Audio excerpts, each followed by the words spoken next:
Howdy, all you delicious people. I'm here to review Mighty Morphin Power Rangers Season 3, Episodes 28 through 33.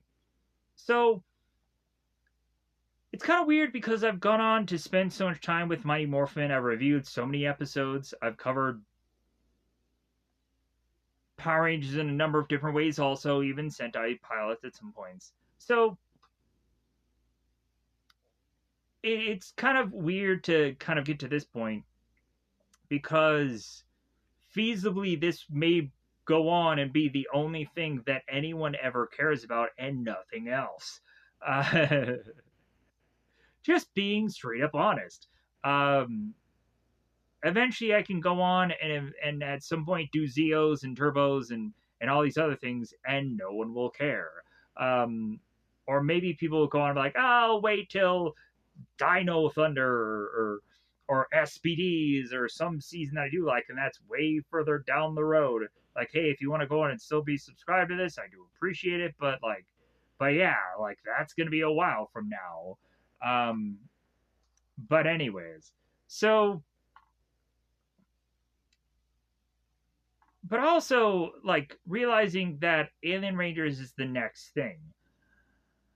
Yeah, so with Mighty Morphin, I had costumes, I had shirts, I had so many things with Mighty Morphin. It was crazy how much stuff I had. But yeah, after that, like it is going to be very like right place, right time for me to have a number of stuff, like a number of shirts, a number of costumes, a number of whatevers. I was even tempted to like have like a blanket or just a throw on me, just like, hey, I have something, right? Even though it'll probably look stupid and it'll look cheap or cheesy or whatever. Like that was a thing that I was thinking of and contemplating of just so seasons could be covered. Because I'm like, yeah, I don't think I can go on and I don't think I can go through like an eBay's or Redbubbles and all this stuff and just kind of afford these shirts or these costumes or these whatever. I can't afford them. So like I'm looking at one place and one place only and just being like, okay, let's try to get everything that I can out of this one app to hope that I can get these seasons covered. And I have through In Space at least covered for right now. But yeah, but Alien Rangers will be something that I hope to have a shirt at some point in the future, but it won't be anytime soon. So yeah, so I'm just being honest with everybody. That's like, yeah, like if I could just, because the whole thing of it is like, Timu is just so finicky about what I can get. Um, Even though I probably even have enough credits stored up to get shirts or like yeah, like it depends on if it's on sale or it depends on um, if it's not a $25 minimum pay thing or um, that I can go on and just have enough credits saved up just enough just to get that. So yeah, so plus also with this specific shirt, yeah, like it's very finicky about just me being able to just get it. So I have to get it through the way in which that I have to get it, which is taking forever. But uh, hopefully when I get it, I will be able to go on and have that as a thumbnail thing. So that will be wonderful. A thing that only covers what 10 episodes, and I have to come up with a shirt with it. Isn't that great? Uh, that's so garbage. I'm like, seriously, I only have like 10 episodes for Alien Rangers, but I have to come up with something with that at some point. Because I just thought that through. I'm like, oh, there's only 10 episodes of this, really? Anyways, so but that's the care that I want to put into every one of these things. That's the investment I want to make because I want to care about all these things because I like Power Rangers. So, with that said, and I never want to go on. I never want to have like, oh, let's crowdfund this and let everybody pay for all my things. No, no. Like, I just want to go on and say, hey, hopefully when I become successful at this, then I can pay for all these projects and all these costumes and all these goofy weird things. Um, but until that day comes, here's where we are.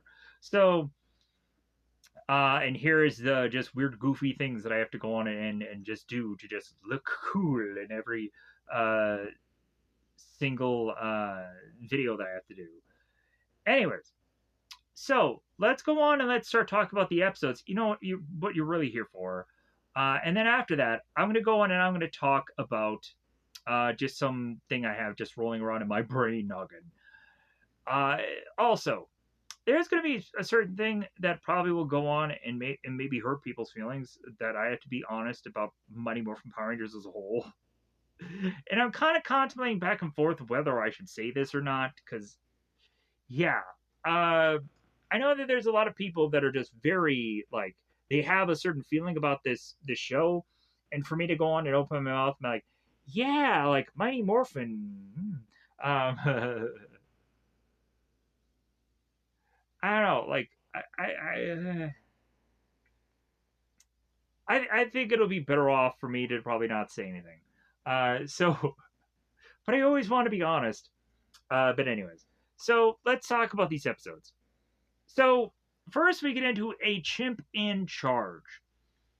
A Chimp in Charge is an episode that I'm like, you're basically recycling the whole like the cat catastrophe kind of over again, but doing it with a chimpanzee.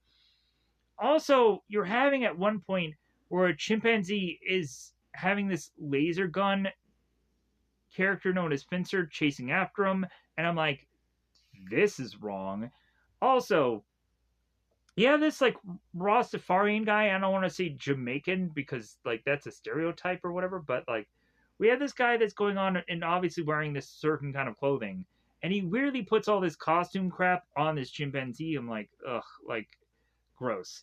Uh, it's gross if just like you're dressing up this monkey, whatever. Just it looks stupid. But then I get it. Like they did that whole thing because uh, this chimpanzee becomes this monster, and so you have to do this in this manner of way. It's just stupid. So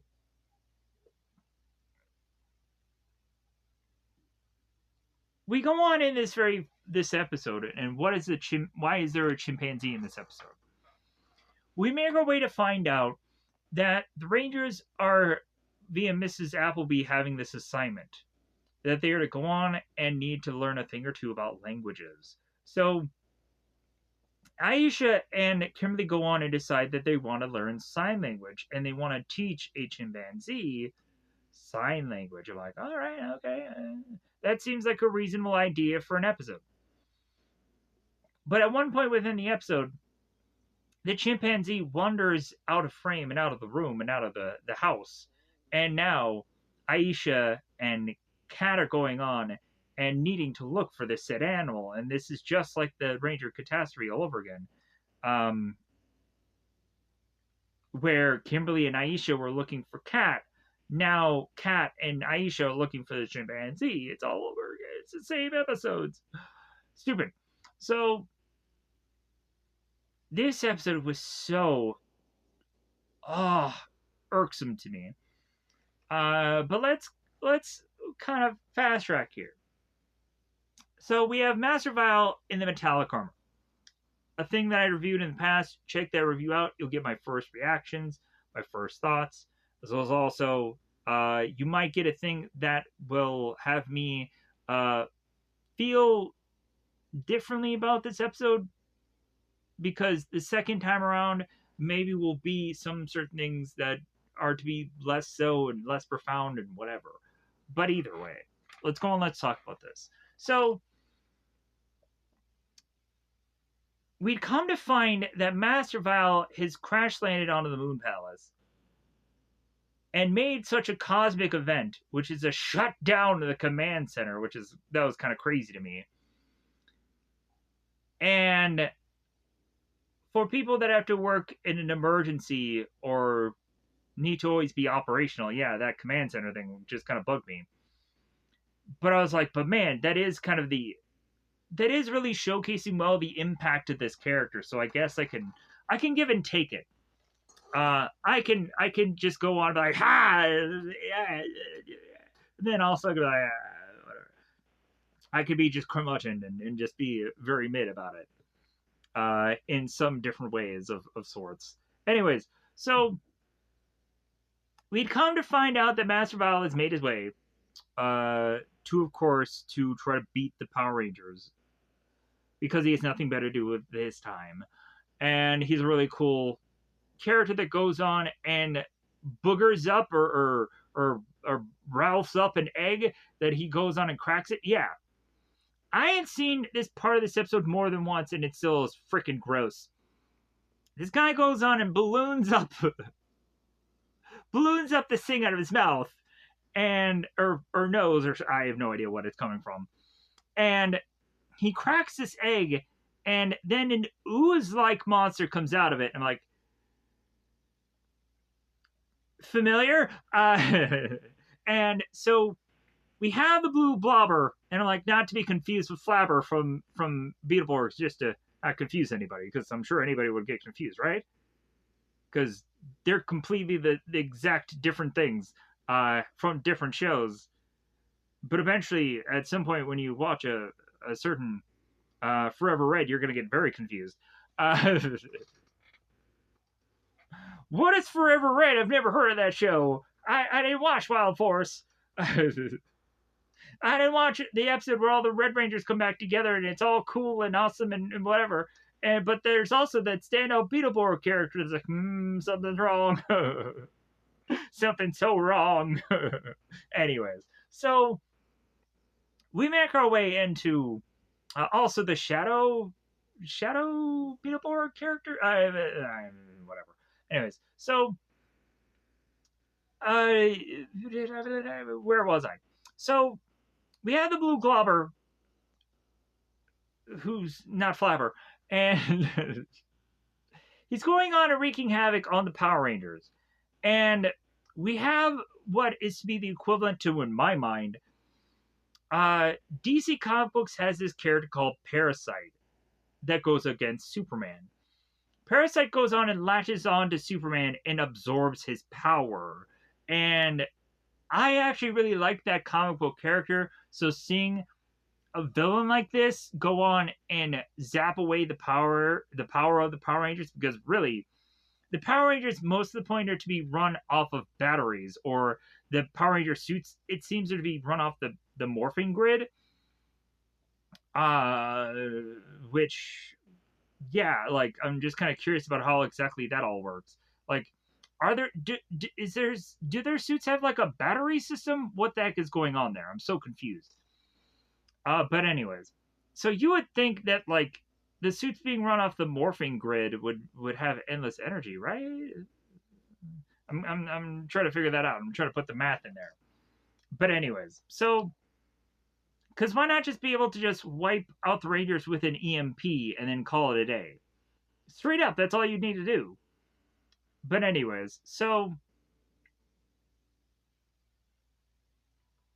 we would go on to have the blue blobber absorbing the Rangers and really taking them out. And then eventually, when the Rangers are getting an upper hand, because they come to find out that Zordon and Alpha had come up with a way of giving them an extra edge, which is to be this metallic armor. That if the helmets were actually to have gone on and been painted differently, as well as also to actually have the helmets kind of match the actual suits, that would have been a little bit better cosmetically, but they don't. Because really, this show at some point really wanted to go on and probably cut corners, right? Plus, also, maybe these suits were to be possibly used for the movie, but then they realized how cheap it was, so maybe they just put it for the show? I'm kind of curious. Yeah, like, I wonder if this was just kind of leftovers for the show that they just ultimately did not use. That's why you go on and you see the movie action figures kind of look a little like these metallic armor things, because I'm like, was also the action figures to just go on and be like looking more like the metallic armor things than the actual things of the movie? Because yeah, like you couldn't have gone on and had them make look like the movie, because anyways. So moving on, we had the blue globber go on and drain the Rangers of their power, taking them down, to where the point to where Master Val goes on and has a party, like how we did in the wedding. When eventually, anytime the villains are to go on and win, they end up doing the whole party at the juice bar, and they have a good old time and dancing the conga and what have you. So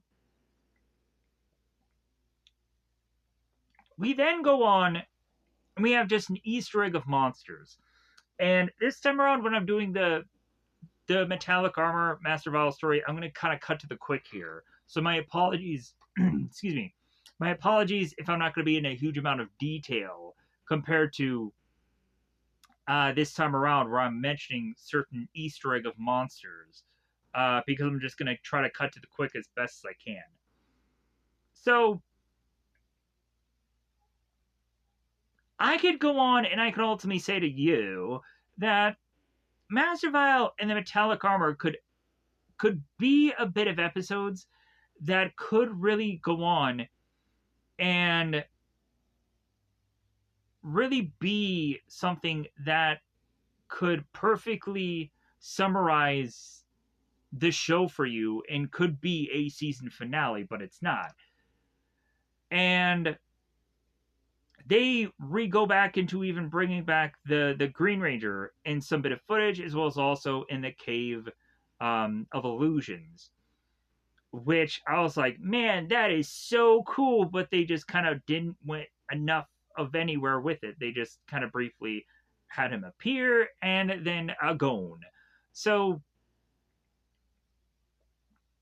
I was to go on and still be very happy and very pleased about Master Val and Metallic Armor, regardless of also that one little bit of issue where we obviously have the blue globber that goes on and gets powered up, and instead of having the helmets of the Mighty Morphin Power Rangers on its head, instead he has the obviously Alien Ranger helmets on its head, because heaven forbid you want to go on and you want to come up with anything original. You just want to reuse Sentai footage, and then when reusing Sentai footage, you end up putting together something that's inaccurate, and it obviously and painfully is just like, yeah, that's not right.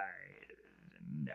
Like, when I think I had gone out to watch this when it originally aired, and didn't know anything about the Alien Ranger thing.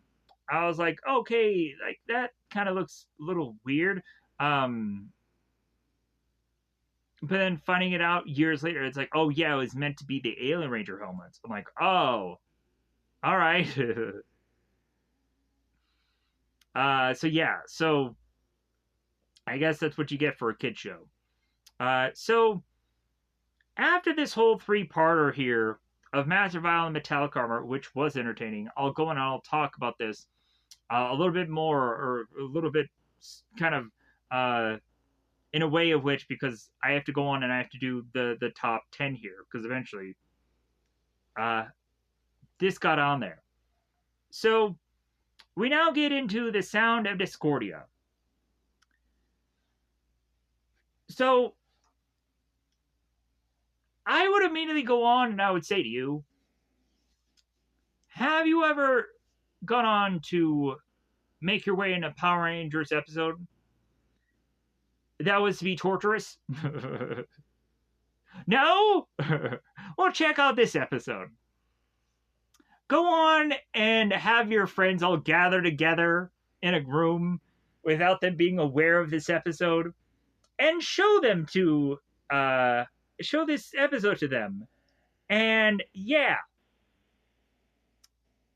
hopefully they'll last the whole 20 minutes, because good God, this episode is to be just torturous. Just nail on a chalkboard, just levels of just, oh my God. And so we have Kat and we have Aisha that are singing, supposedly, I guess, for the singing contest or this talent show, whatever this is, to come up with the song for Angel Grove.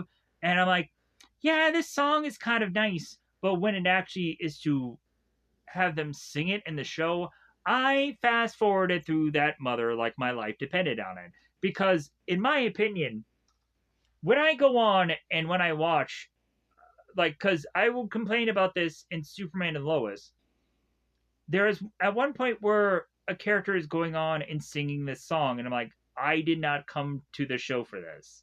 Like, I come to Power Rangers for Power Ranger stuff. Them fighting Tengas, them going on and having some circumstance that I can relate to. Uh, like, I don't come in here for X number of minutes for them to sing a song besides the theme song. That's Coco. Yeah, I'll watch the intro every single time. And I'll also realize how annoying it is that all they did was just throw a bunch of in with Kat and Kimberly leaving in this intro, and that annoys the out of me. That it's like, yeah, there are other Power Rangers on the show. I hope you guys remember or know or give a about. Yeah, I know that you guys had to spend so much money in the Kimberly Cat thing. You had to bring this character in. You had to pay her. You had to also pay Kimberly for all the episodes she was in, or Amy Jo Johnson. But yeah, I get it that you had. But that intro effing sucks. Just so you know, because there's 6 people, or 7 if you count Ninja or Power Rangers. Don't count Ninja. Don't count him. No one ever does. No one even remembers that he's a Blue Ranger. No one remembers. They don't. So many people do tier lists and Ninja isn't even there. They just say it's like, oh, well, he's just a mentor. He's a Blue Ranger, technically. He is. Anyways, so for the love of all that's Power Ranger morphing, do not go into the Sound of Discordia because you'll never leave. You'll die. You'll die. You seriously will. You'll have a heart attack, kill over. You won't be able to make it through the episode. You're just like, click, what's the next episode? All right. So, we now have Ranger in Reverse. Did you guys like the episode Rock of Time? Is it your favorite? Is it the one where when you think of just Power Rangers, you're just like, man, that Rock of Time episode, man, did I just explode with ecstasy after watching that episode. Oh, you didn't? Oh, well, that's too bad, because we're going to go on in Rangers Reverse, do the exact same freaking thing.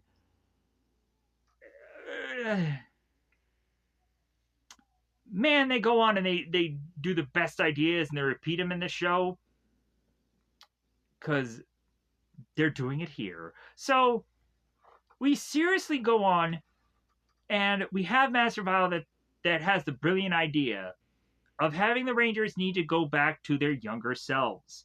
And so by doing that, we have Rito that needs to go on and take this stupid Orb of Doom. Oh no, not the Orb of Doom.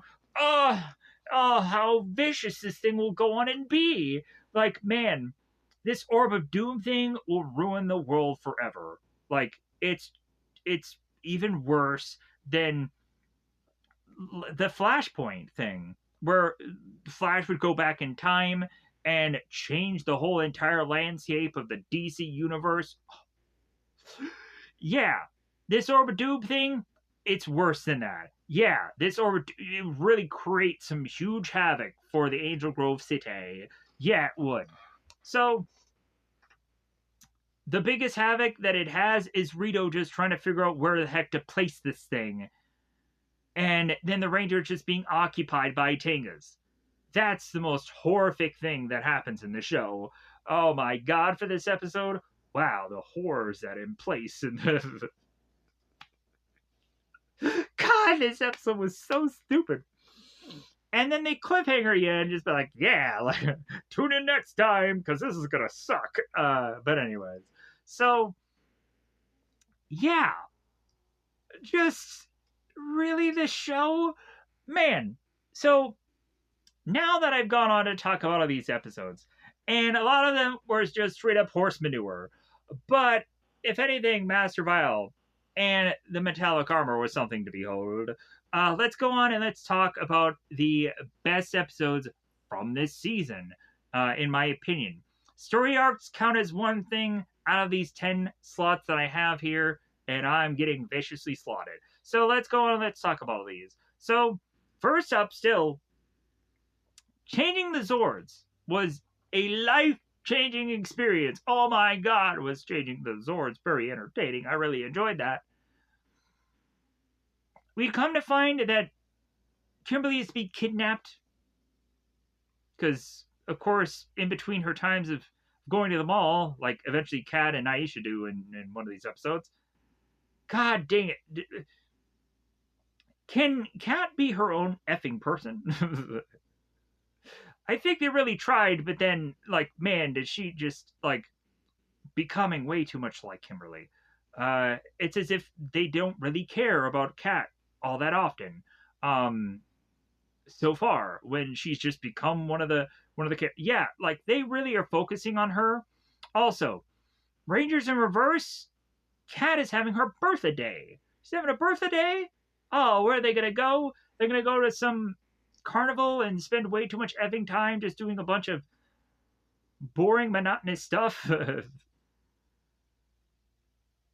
For the show specifically, because it's not Power Ranger stuff. It's just like, hey, let's go down this slide, and oh yeah, let's go and let's just do all these just kind of weird, goofy uh things that we do at a carnival. Oh yeah, like, man, are you really just stretching this? You really are. You decide. Can Master Vile really win? You decide, folks. You out there. Anyways, so he did, clearly. Anyways, so back. So changing of the Zords. Then we had the final face off. Oh my god, that episode. Or yeah, that ah, oh, so good. So entertaining. The whole thing where Aisha and Adam face off. Yeah, freaking John Travolta and Nick Cage eat your heart out. I'm stupid, but you know what? Like, I'm just trying to be funny. So, yeah, so we legit have a monster that takes people's face off, and then their faces are just white, just tissue paper or something. And I just had a heck of a time in that bit of episodes or episode. Yeah, I just weirdly enjoyed it. So I don't know what it was, but yeah, like I was just like, man, something is just like. I also kind of felt like a Ghostbusters kind of episode. It just like something about it was just so fun and just so interesting. Anyways, next up we have a different shade of pink that it seemed wildly when I had gone on to review this thing that everybody was just going banana about because they're like, oh my god, Kimberly's going away. We need to go on and we need to see this episode and hit likes and all kinds of stuff. I was like, wow. I didn't think anyone was really going to care, but I was like, wow, yeah, like everybody liked a different shade of pink, it seemed. And I was like, heck yeah, like that is actually a really solid, good bit of episodes. I would have wished I could have gone on and justified it being higher, but in my opinion, I'm like I think like there is just some like obviously changing of the Zords. Yeah, we have seriously Zed facing off against Tommy for the first time ever, and yeah, Tommy does wipe the floor with Zed because obviously he does, but because he's freaking Tommy. But then also, like, do you really think that Zed is gonna go on and do something cool here? No, no, no, no. He's gonna get his he's gonna get his freaking radiator face just slapped all over the place by Tommy. Uh, so we get into a different shade of pink. Kimberly, this is to be her send off. She's leaving the show. Amy Jo Johnson is leaving the show, the actor name, to be replaced by Catherine Cat, an actual legitimate cat at some point. And so they really stretched this out, but then also the send off was actually surprisingly uh, a lot more profound than I've gone on to see in other send off or transitions or whatever things that they go on and do. So I'm still waiting for that Lost Galaxy though. I'm still kind of I'm still like, you know what? I think there's gonna be something really cool there. So I can't wait for Lost Galaxy to be a thing that I can cover and cover those bit of episodes. To see it's like at some point I'm just kind of so tempted still to just go on and go back to the way I was doing things with Power Rangers, where I just cover little bits of episodes at a time, just so that way I can just watch specific things of Power Rangers, because I'm just so tired of waiting to be like, hey man, I have to wait forever to get to Lost Galaxy, or I have to wait forever to get to the, and I just want to cover just that pink bit of episodes because I think it's gonna be really good. I think it's gonna be really entertaining. Um, there's also like I'm so tempted to want to go on and cover like the transition bit of episodes also. Like I want to just kind of watch all those. Uh there's sometimes where I'm feeling tempted to just watch every season finale just to see which one is the best one. I'm just tempted. Kind of like I was to go on and watch a good chunk of the pilots. It'd be interesting to just see all of the season finales and just have my thoughts on those. But anyways, so getting back to the point here. So right after A Different Shade of Pink, we then have Master Vile and the Metallic Armor. Some people will go on and probably say that this deserves to be a little bit higher on the list. I'm sorry. Different Shade of the Pink. A Different Shade of Pink was really impactful. I really liked it. So if anything, I'm sorry.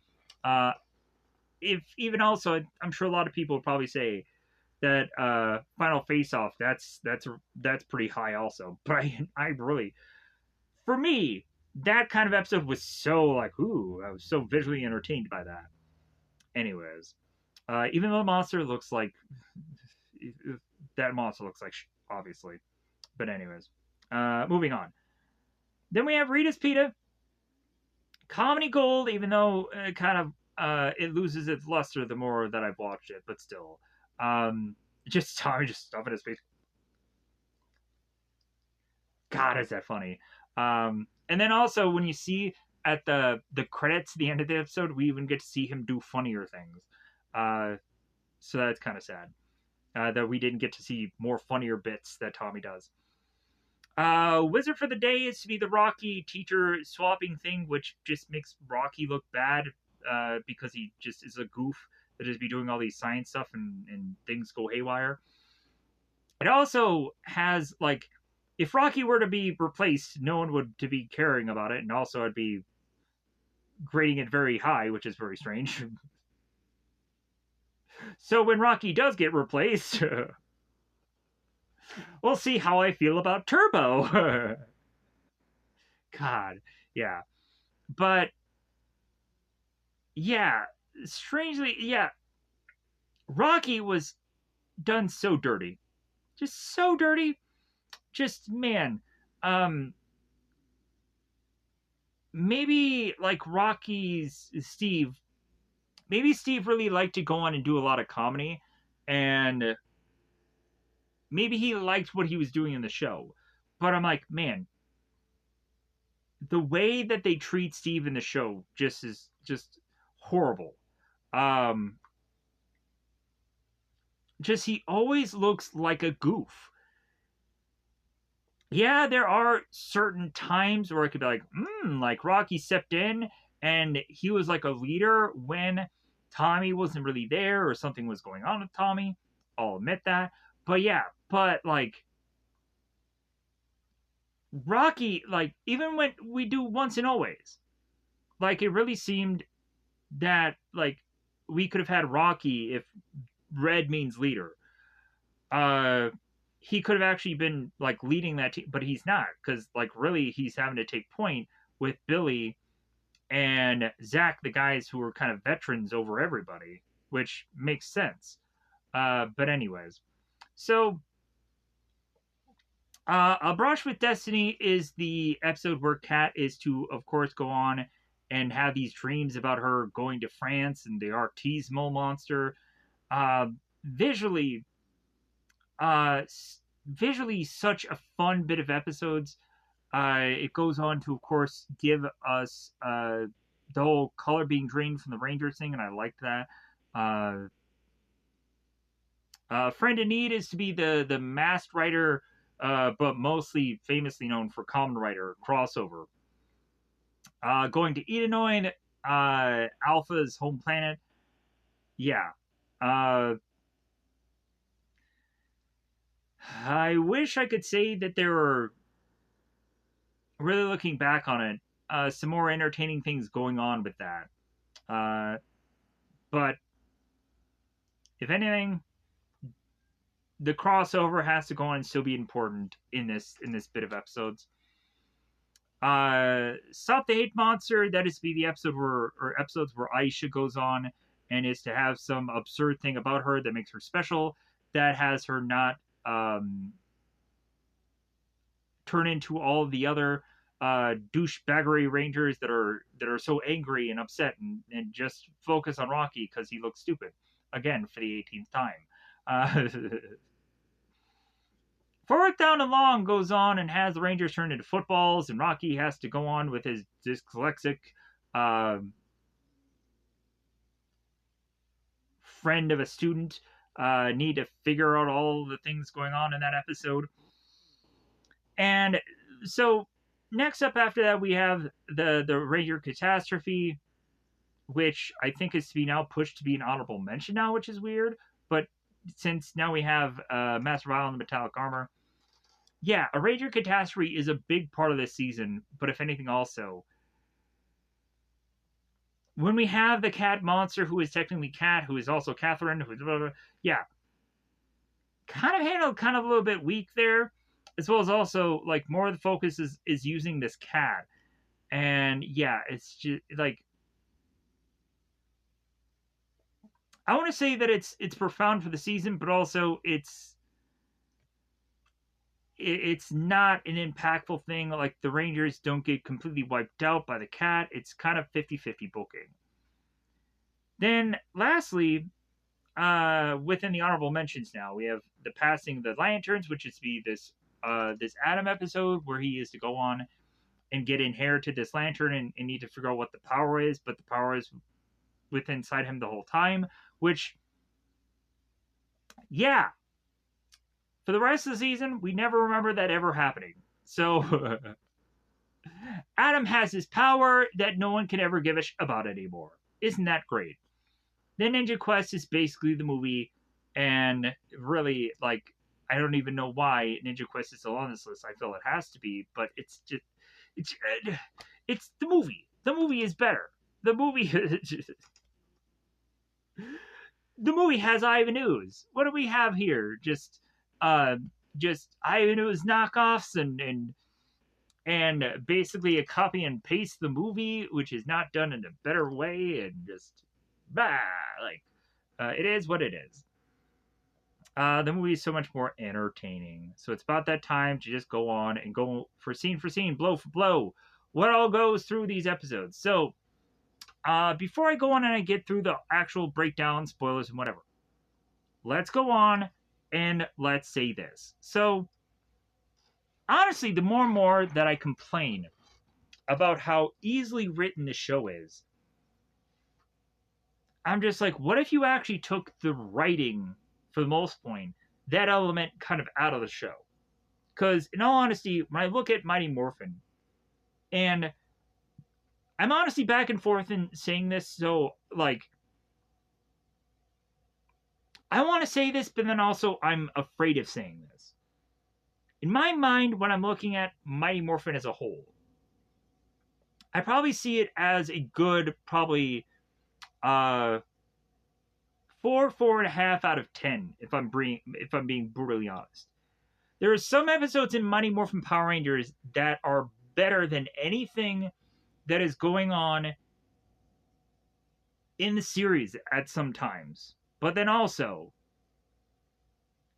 there are way too many editing problems in the show. There are really stupid episodes. And then we go on and we just have story arcing episodes that are to obviously just stretch this show out. And the story arc things aren't really that good. And so, yeah, so across the board, yeah, Mighty Morphin is to be the bee's knees when it comes down to Power Rangers. Let's admit that. That regardless of whatever I can say about any of these shows, and regardless of how I can say I hated watching Mighty Morphin at some points, yeah, it doesn't matter. People will still go on and still like Mighty Morphin, still say how great it is. Um, and still say that and some people will probably go on and say it's the best um season ever. And you know what? If that is your opinion, then that is your opinion. So, like, yeah, there's nothing I can say that will, like, hey, if you love Mighty Morphin Power Rangers, if that's your jam, then like fine. Like, I have to go on and just say, you know what, I'm happy that I can go on and just kind of be done with Mighty Morphin and move on. Um, and it's kind of weird because I grew up on Mighty Morphin, and I was saying like, you know what, I'm kind of fine if I have to just go on and watch later seasons now, just to see where they go. Because looking back on it now, it's like, man, was there some problems with the show? But anyways, uh, so here's my idea. So I had gone on and eventually at some point watched a show called Zombieverse, and then its sequel season called Zombieverse New Blood. And I was to go on and be wowed by especially the first season of the show. And then I was to, of course, going on and been like, man, but there is some potential here. There is some kind of wasted potential. And if you're going on and seeing a video where I'm talking about Power Rangers, you could probably figure out where I'm going with this. But anyways, so I had also gone on to do a video about talking about like superheroes and the same kind of thing, where I talked about how like Who Wants to Be a Superhero uh, could go on and be somewhat like this, but hear me out here for a brief bit of time here, and then we'll get into the whole breakdown, the spoilers, whatever. So I honestly feel that a lot of these episodes are kind of very simplistic, to where you could even go on and have a reality show done on Power Rangers. All these people would probably need to learn how to do is probably learn how to stage fight, and would probably, of course, uh, need to learn certain things about whatever their things are for that season and how to call upon them and whatever. But anyways, so or what is to be the choreography when it comes down to a morph or this or that. But once you get outside of that, I think you can go on and you could do Power Rangers as a reality show. And here's my pitch here. So if you kind of tear away, like, because I would go on and just consider a reality show to be a thing where people are kind of thinking on the fly or improvising. That's a reality show to me.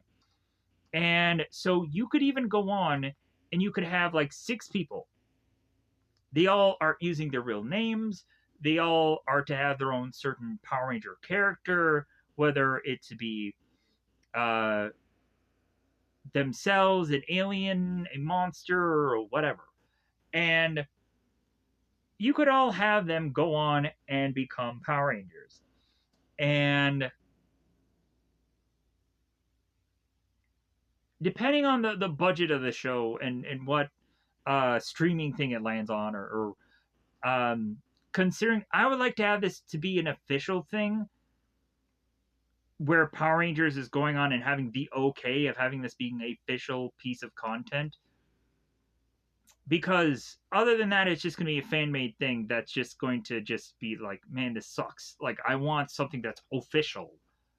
That'll be on an official streaming thing somewhere and not just on some YouTube thing as just written off as just being another fan made project. Because I honestly think that Power Rangers itself should go on and finally make money off of this whole fan made thing. Because why not? Like, if everyone else is doing it, if it seems that the Power Rangers themselves company who's attached to this is not going on and making a Power Ranger show, why not go on and just be attached to something that is being made that has a Power Ranger thing in it, like Ninja Kids, but then all of a sudden they completely kill that project. Just like they try to kill Emo Rangers and they try to kill the rated R Power Ranger thing also, which is just ridiculous, but like whatever. They try to kill that and it just like okay, like so heaven forbid anybody tried to try to make any project that uh and that's where it started to get concerned of like, okay, well what like fan made thing will just get not killed um by IPs that are just kind of like, hey, we don't like that they're doing this. Anyways, so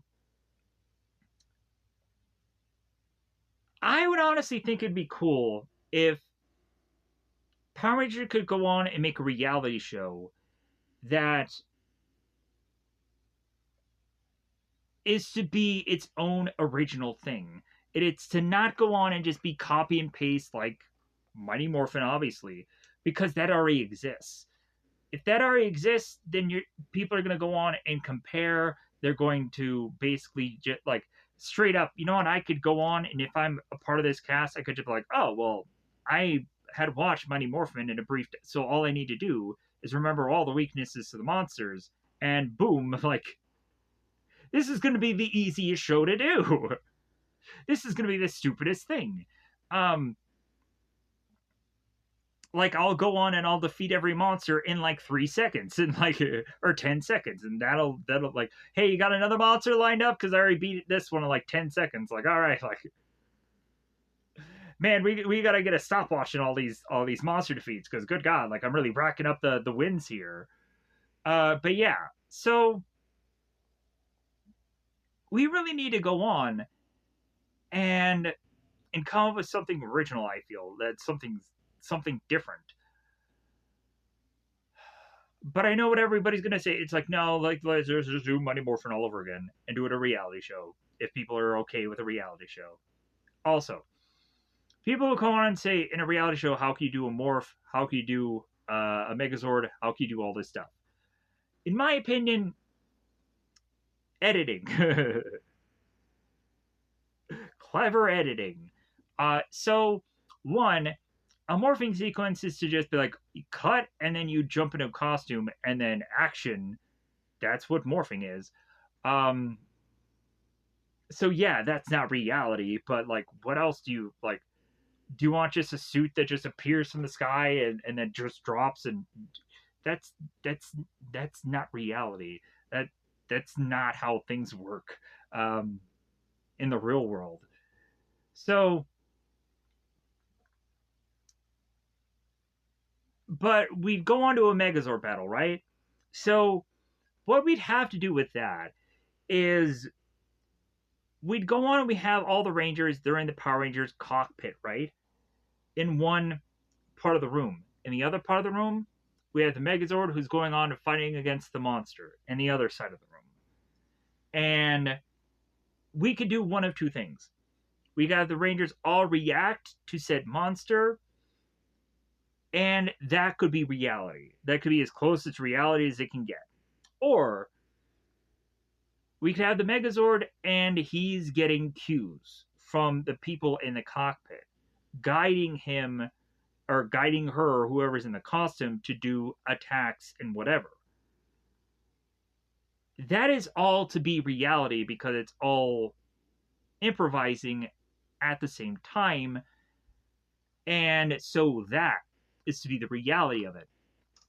If people make mistakes, if people say the wrong moves, if people say the wrong attacks, then yeah, uh, then of course things are to go on and end up going bad for the Power Rangers. Oh no.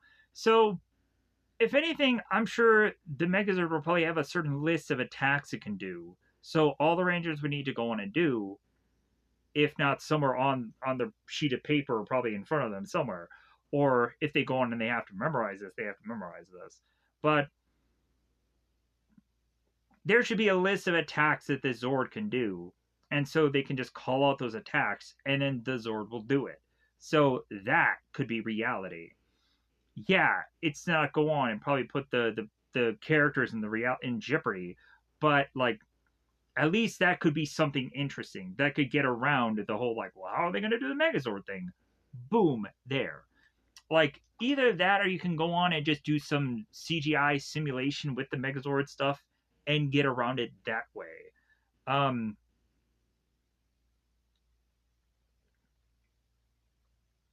I would also like.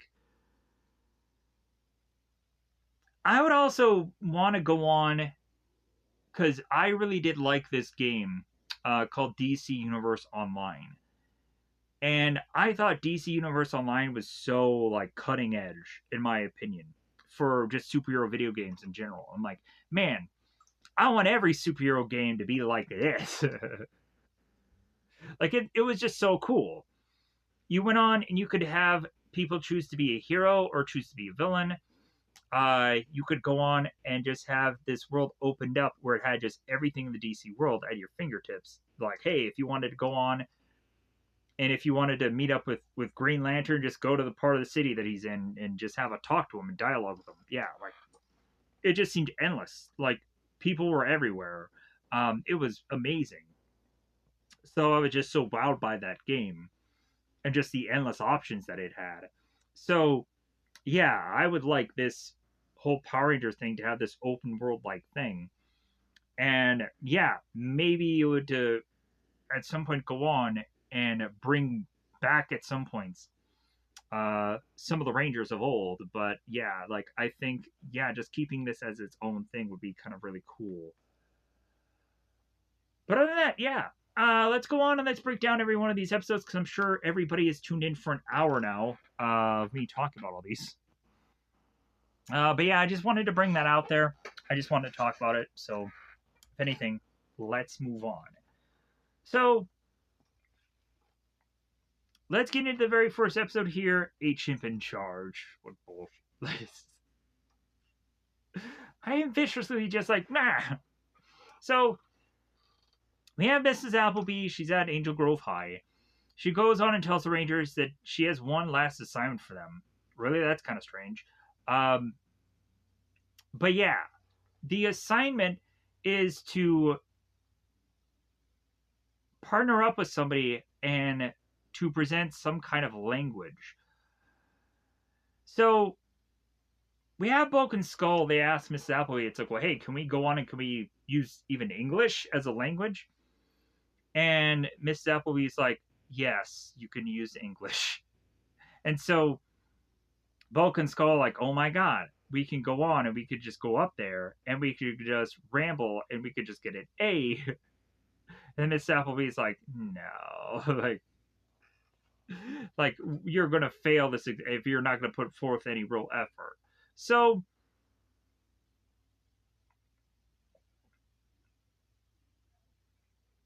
we go on and we cut to the class ending and we made our way to the youth center. And Aisha is to go on and ask both Billy and Tommy, hey, what are you going to choose as your language? And both Billy and Tommy are to go on and go into Egyptian hieroglyphs, which I'm like, cool, that actually is actually pretty fascinating. As well as also thinking about Zeo coming up, I'm like, like Egyptian hieroglyphs. Uh, but if anything, yeah, I really love. There's something about like the Egyptian just style, Egyptian kind of color. It's just like so cool to me. I really absolutely love it. Uh, but yeah, but it's so sad that like style wise, we didn't like come back to that at some point because I'm like that style is just so cool looking. But I guess it's just so hard to figure out what to do past that point. Anyways, so we then have Kat coming in and she has a chimp on her arm. Yeah. So Kat has to mention how she has an aunt from Australia that she was somehow had a chimpanzee that Kat can have with her for both Aisha and Kat to try and teach this chimpanzee sign language. So I'm like, yeah, that actually is a pretty cool idea. Like I would go on to see like movies like Congo with Ernie Hudson. They'd have like the chimp that does the sign language. Like I would go on to like mother, father, or something like that. It's been a while since knowing anything about sign language because I just briefly had that in class. Um, I wish I probably could have gone on and learned a bit of sign language. That's kind of the one thing that I really wish I could have learned, but I chose to learn Spanish instead. So I guess I figured that I'd go on and be using Spanish all my life, which I barely did. Uh, Plus, also a lot of my Spanish stuff was all a bunch of like intro stuff, so it's not like I'm fluent in it. But anyways, so uh, but now we go on to have Rita, who's overlooking the Power Rangers, and it's like, oh yeah, look at the Power Rangers' new mascot. And Rita just goes on and on about how the chimpanzee looks just like Goldar, and they go on and on about it. So Zed comes into the fray, uses his visor, his eyes, the thing that you know his Cyclops vision, and he goes on and sees Kelly, the chimpanzee. So of course they end up plotting against like, well, hey, since these characters have this chimpanzee, we might as well use it against it. And then they plan, of course, for ultimate destruction. The world's gonna be theirs. They have all these things that they have to always say. So we now cut to Lieutenant Stone calling for both Bulk and Skull. They appear in the most weirdest of manners. Cause it just like did they just do that reverse to where they like fall back like fall backwards and then they just reverse the cut? I'm just so curious about how they did exactly that thing there. So we have Lieutenant Stone that's telling both Bulk and Skull that there seems to be a theft going on in Ernie's cafe. Come to find out that there is to be missing bananas. Seems to be a bit of a strange time because of course there is a chimpanzee present, but I guess they're not going to stereotype and just think that the chimpanzee is to be the one stealing all the bananas, right?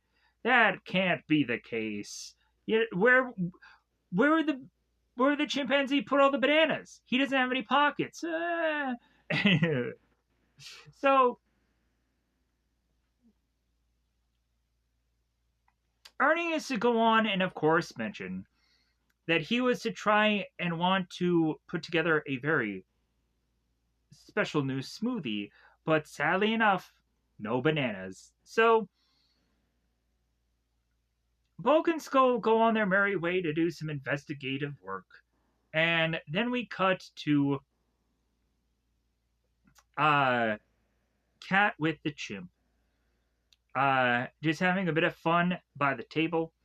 All of a sudden we have Bulk and Skull that are to go on and walk by and notice the chimpanzee with Cat. And we also have Aisha that is to cleverly be having a banana split right now. So wait a minute. So let me get this straight. So Ernie cannot go on and be able to make smoothies, but he can make a banana split because the banana split and the you need bananas to be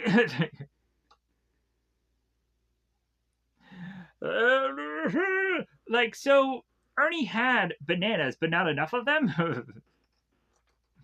Man, am I overthinking all this. So Cat goes on and is to hand the chimpanzee a banana, and Cat does not go on and peel it ahead of time. Come on, Cat. Like, peel it for him. Come on. Like, really? Don't make him do all that hefty work. Or Kelly all that hefty work. My apologies. So yeah, so the chimpanzee goes on and he rips through the banana. He just jumps through it. And so both Bulk and Skull off in the distance are to go on and immediately assume that Kelly the chimpanzee must be the banana thief that they've been looking for. Yeah, definitely. This chimpanzee has eaten so many bananas that yeah, like where did they go? Did they went straight to Kelly's hips? Anyways, so that is to be both Bulk and Skull's assumption here. So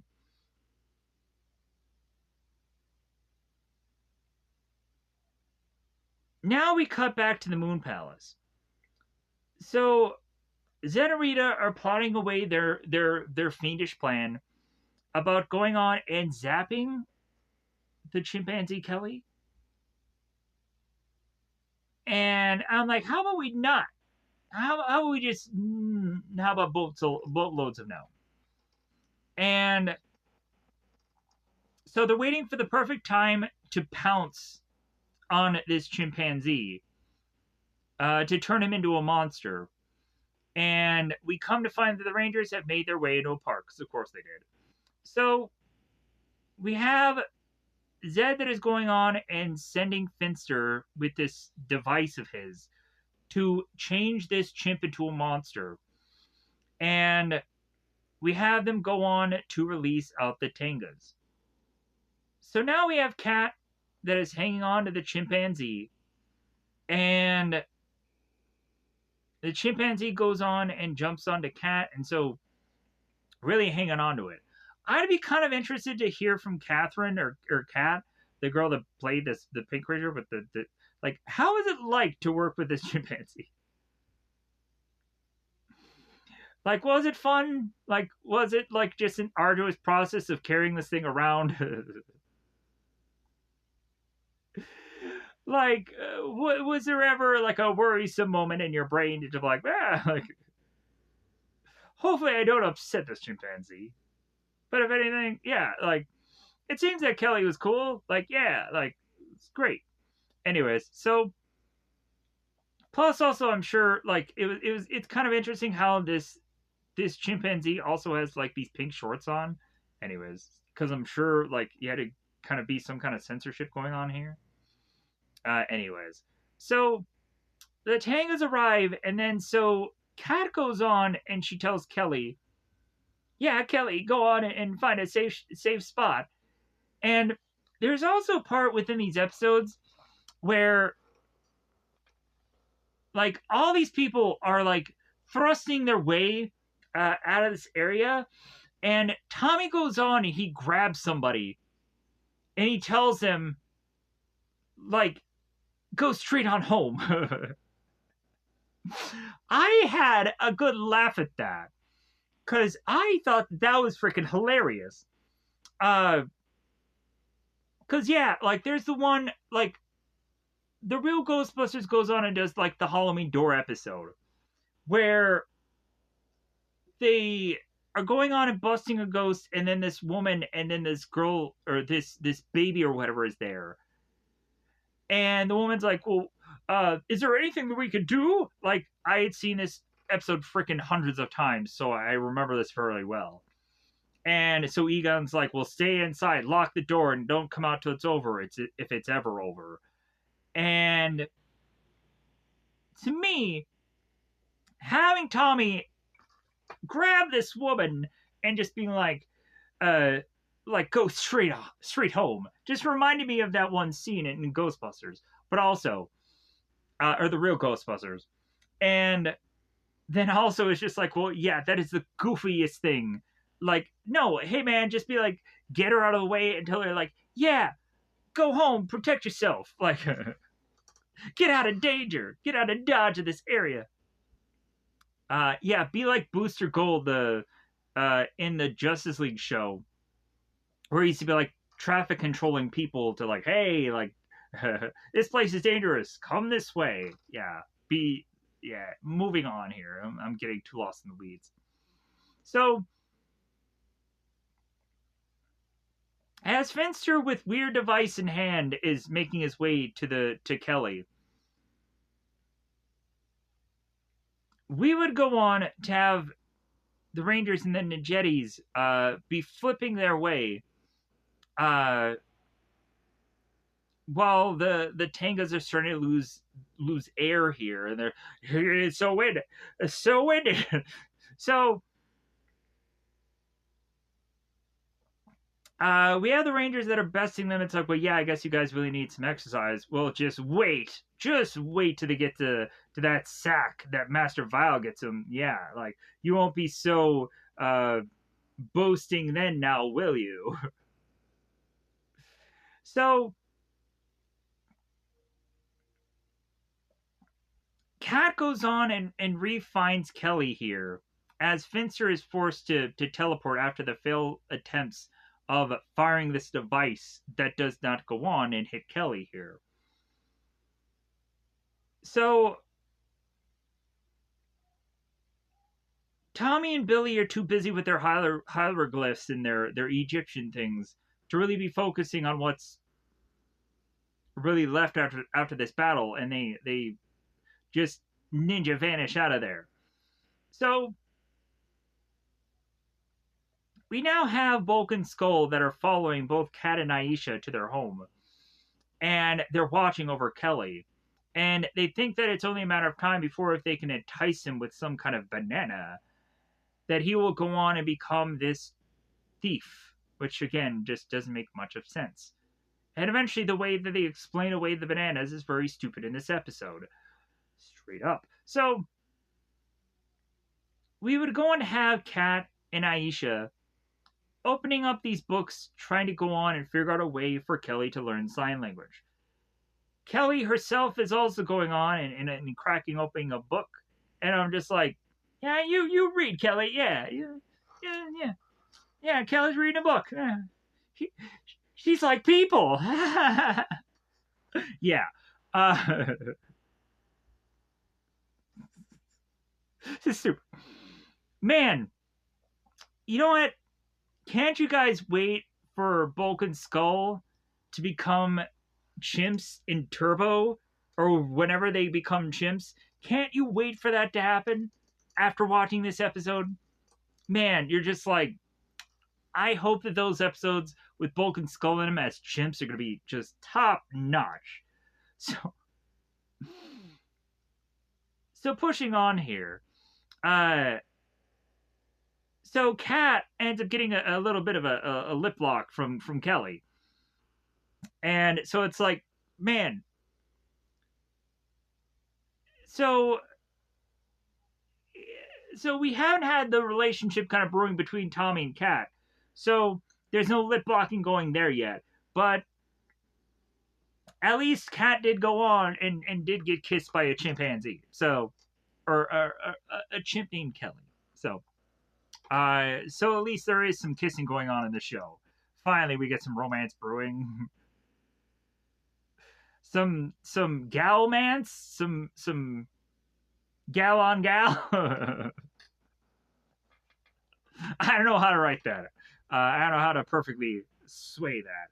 Anyways, or say that exactly. You'll have to correct me in the comments below. Anyways, so Bulk and Skull are going on and noticing that Kelly has left Aisha's home. And so Bulk and Skull start to follow. They go on and they entice Kelly with this banana, and then they grab onto her and like, okay, here we go. So we have Aisha and we have Kat make their way back to, of course, the last place that they'd found Kelly to find that she is now missing. They try to look all over the place, but sadly enough, there ends up being a beep of their communicator that is to stall them from going on and being able to obtain Kelly. But anyways, we now make our way to both Bulk and Skull, and they would come to find out that there is to be this huge bit of bananas that are to be in these two what are the word what is exactly the words here, these carts, these vendor carts, whatever these things are to be called here.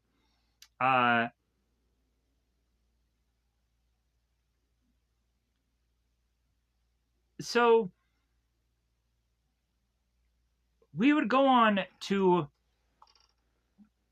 have Bulk and Skull use Kelly as a way to find the bananas, and they make their way to this cellar that has these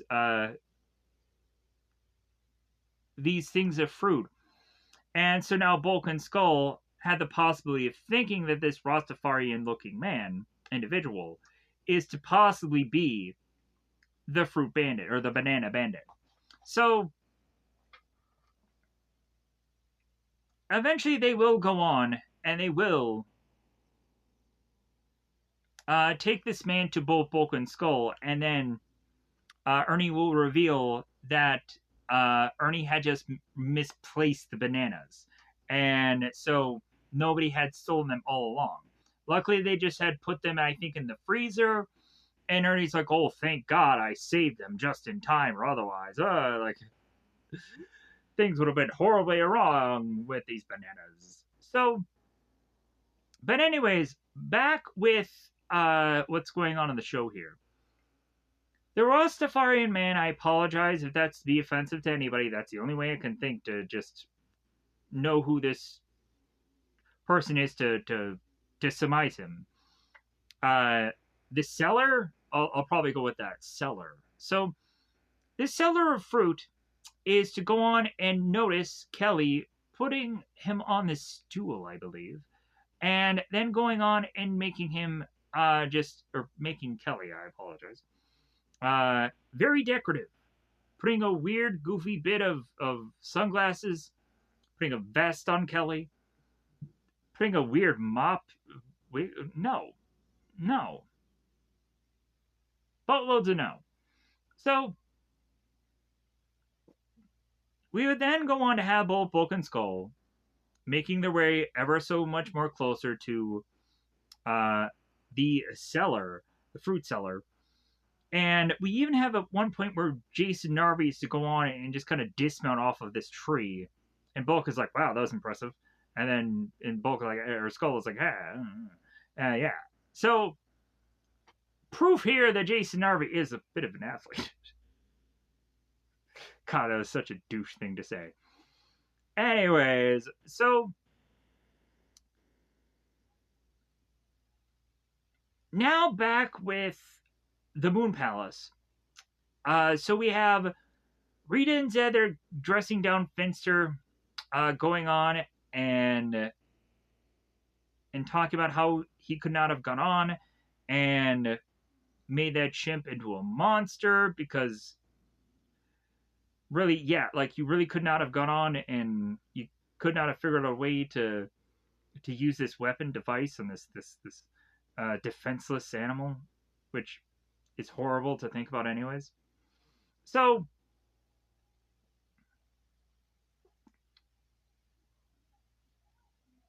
since Finster failed, Zed goes on to decide upon his own self to then use his wand, his staff, to just create the monster himself. Why didn't they do that in the first freaking place? Like, does anybody getting is anybody just not quite understanding how like illogical that really is? Like, oh yeah, let's just go and have Finster run all over the place chasing after this monster or chasing after this chimpanzee. No, no, no, because if anything, we'll just have that to just be a waste of time. So that way, Zed can just wait for this chimpanzee to just be sitting around somewhere, just like heavy with costume and stupid crap that he has to go on and wear, right? And Zed can go on and just wave his Z staff and just create this monster freaking anyways. So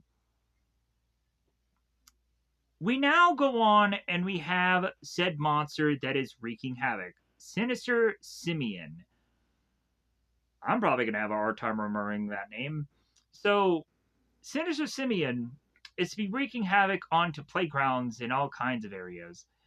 And now we cut to both Aisha and Kat, who end up being the good old communicator Jingle. So, Zordon is to explain to both Aisha and Kat that they need to make their way to the command center as soon as possible. So, once they go on and once they do so, we have the Sinister Simian that's wreaking havoc upon the park or whatever place that these rangers usually fight. Because Vicious Haya is just not good enough. What? What? I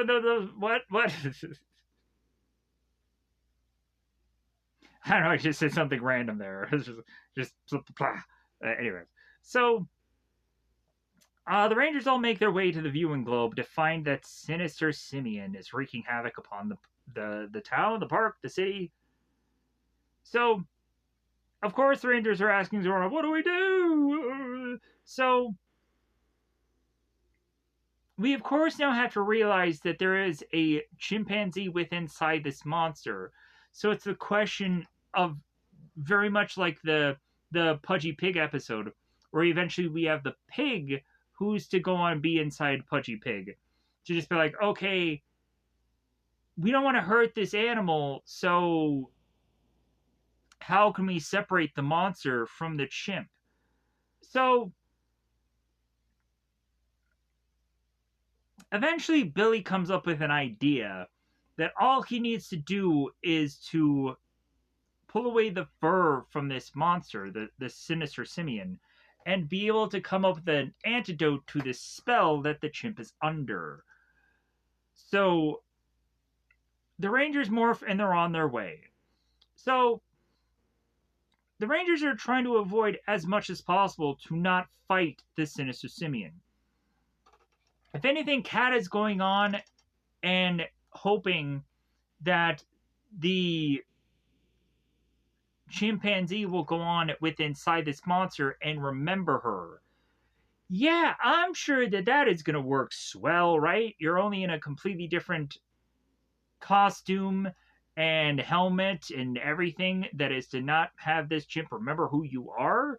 Like, I get it that it's like, well, he'll have gone on and heard her voice. It'll be familiar, but no. So Billy is going on with tongs. Tongs. Yeah, tongs is just such an easy way to grab hair, right? No problem. This episode is stupid. So Billy goes on with tongs because I just keep wanting to say the word tongs because it sounds fun. And Billy is like, hey, I'm not trying to hurt you. I just want a piece of your hair. Like, maybe we can go and braid it and we could just have just cool, all fun times. Maybe we can have a sleepover and be bed by 8. Just have a good old time. So Billy goes on and tries to obtain a lock of this simian's hair for the simian to then go on and attack Billy. Because this ape hates Billy. I don't know why, but he just hates him. Yeah. Anyways, so Billy ends up getting attacked, and so it's like, okay, guys, you guys have to go on. And you just need to grab onto this monster so that he doesn't hurt us or hurt other people, and then we could go on and get a lock of his hair because that's what we ultimately need. So Aisha and Kat both go on. It's so weird to now just keep saying Kat in fighting scenarios because I'm just in my mind. Whenever I'm seeing that pink costume, I'm immediately thinking of Kimberly. It's so weird now. Uh, it really is. But so, but I just need to get past that because eventually, when we get to Zeo, I'll be thinking of Kat the whole time. Weirdly, I'll just be only thinking of Kat. No one else. No one else exists. Anyways, so so Billy goes on and takes the lock of hair, and then is to be teleporting out of there. So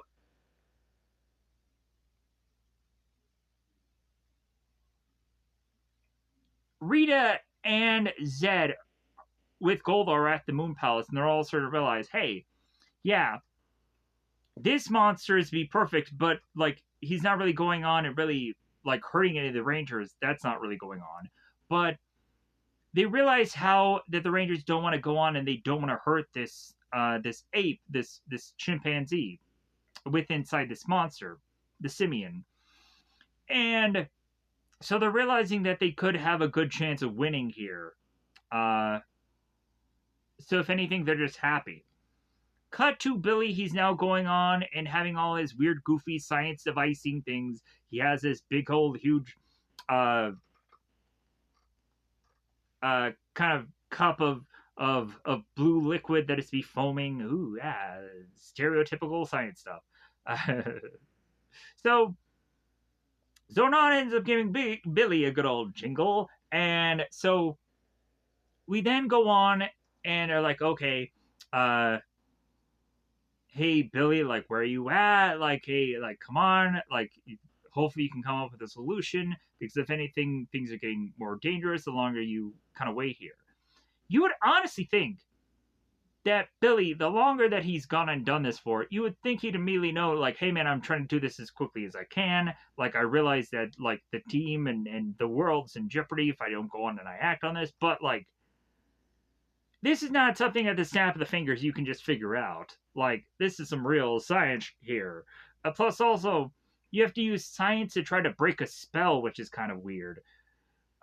So also, the thing that Billy ends up going on to come up with a device to use is very weird and strange.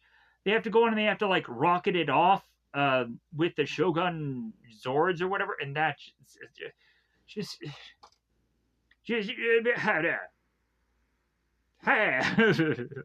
hiya, just levels of just what the is this?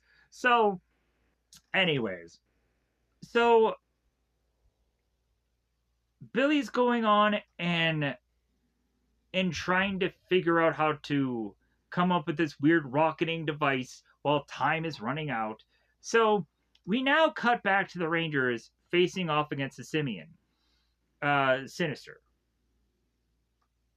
Monster. So Sinister Simian goes on to do these blast attacks that go on and take out the Rangers here. They're all going on and they're talking about Billy, about how much they miss him and how much they eventually want to go on and want to write him a letter. Dear Billy. No. All the Rangers are going on. I'm like, well, I hope Billy can come back soon because, yeah, like, hopefully he can come up with a solution so we can defeat this monster because that's all that really matters, right? So,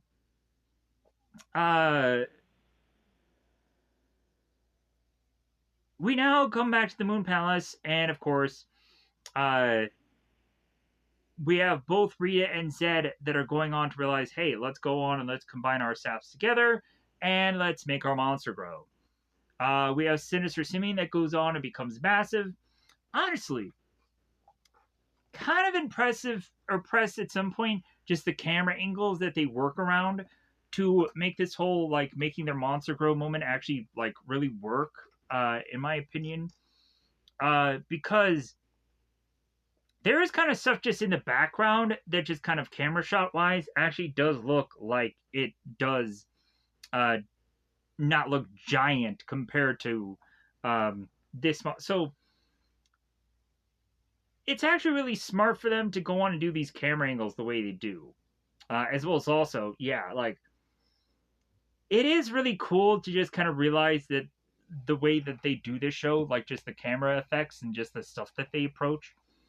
And at one point, I'd gone on to figure that out because of Tommy or Jason David Frank. Jason David Frank would go on and do this whole interview where he mentions about like how they end up doing the camera angles and the camera effects to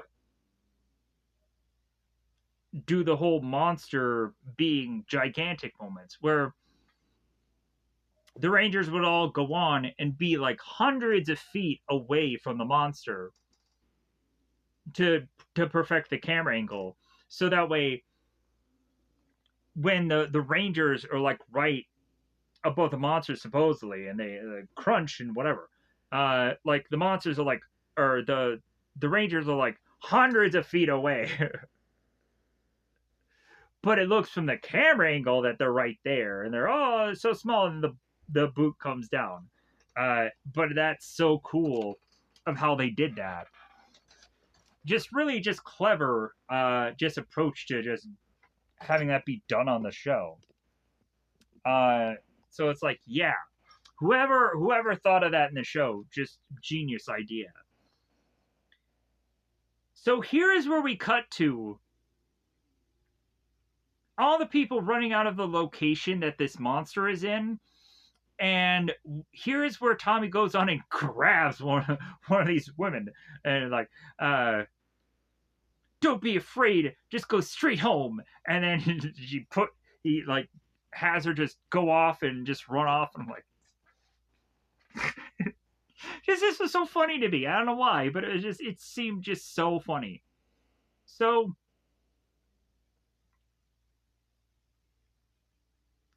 Sinister Simian is asking the Rangers how he's looking. Like, does they like do they like the new him or the new Sinister Simian? And so now the Rangers are like, well, hey, we couldn't have gone on and done anything when he was to be just a normal monster. Now he's giant. What are we gonna do? Or is technically Sinister Simian, is that now a female, male? I think that's still it's a monster either way. But I'm just like, is that a dude monster? Is that a chick monster? It's Sinister Simian either way. Anyways, so we cut back to Billy. Billy is to go on and figure out the device, of which that is to be this weird missile-looking thing that eventually will be fired from the Shogun Zords. So now they have this plan put in place. They are to call upon their Shogun Zords. Each one of them all get into their Zords and they all call out their Shogun red, blue, green, red, blue, blue. They all call for their powers. As if this is to be that weird game. Red, green, blue, blue. Anyways, so I am just whatever. I'm sorry. My bad. Excuse me. So they all get into their Shogun Zords, and we now have to have Billy, who's to try and figure out a shot that he can only make once. And so for everybody that's coming in to try to attack the Sinister Simian, Billy is going on to be like, hey man, like I need to get a good shot and like I need to make this perfect. So eventually we do go on and have where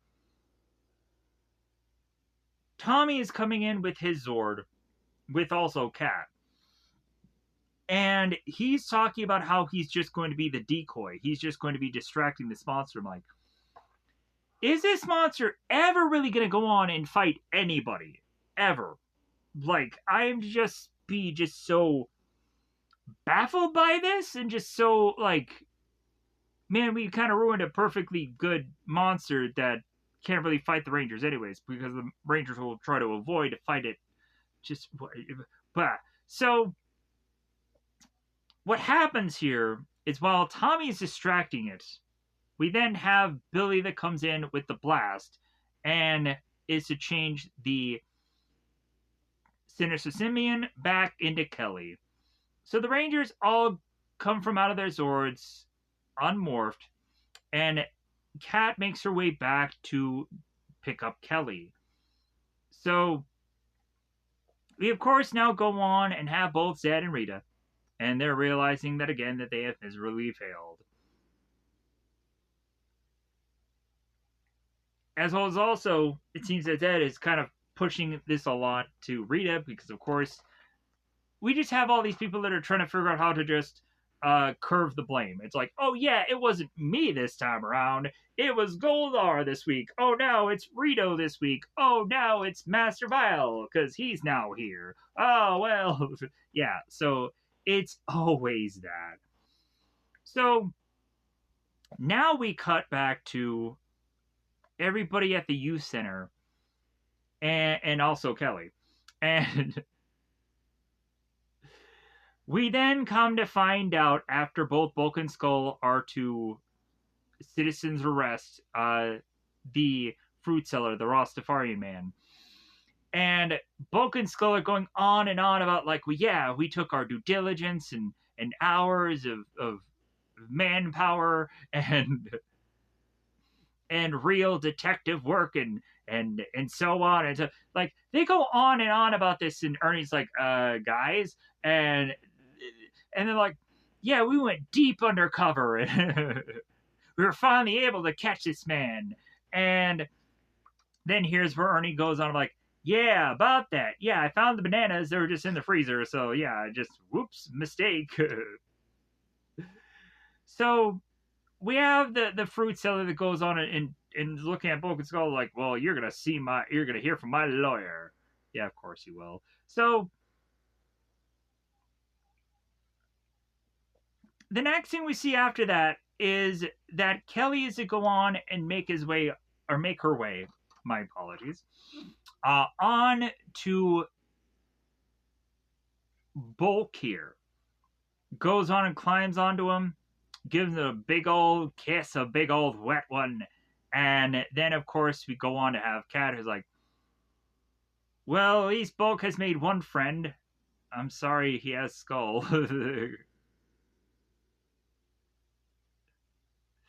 And then they go off to credits. So, in the end credits, we have at some points where they're going on and they're showcasing what it is that Kelly was doing and kind of using it as a blooper reel, if nothing else. So now on to the next episode. We have made our way into having the Rangers need to ride horses. So this is to be the Master Vial and the Metallic Armor Part 1. So we have the Rangers that are all riding horses here. And they're talking about how this is Nature Appreciation Week. And for some odd reason, the police department is wanting the police officers to go on and do this whole thing. And so, yeah, so it's just this weird kind of thing that it seems that the Rangers can go on and be able to do. So, the Rangers are at some point going on and eventually going to gallop with their horses. And it is kind of strange because I had gone on to eventually be at a place where they're going on and having people get on a horse and ride a horse. For me, like, I was kind of uncomfortable with getting on a horse. Plus, also, I was thinking that it'd be a difficult task to get on a horse, anyways. So, I had gone on to just be having a horse and buggy thing, just kind of just do some laps, and I was like, okay, I guess this is an experience. But yeah, but like really, I was just like, yeah, this kind of sucked either way. If you would have gone onto a horse and the horse would have just, like, I guess that's a unique thing to do, but if anything, yeah, no. Either way, it just sucked. So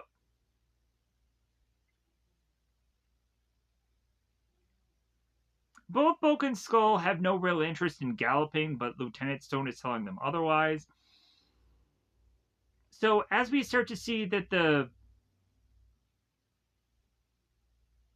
Rangers and Lieutenant Stone and Bulk and Skull are all now on their horse, we all of a sudden have seemingly quickly day turned into night. And there seems to be some horrible weather all of a sudden.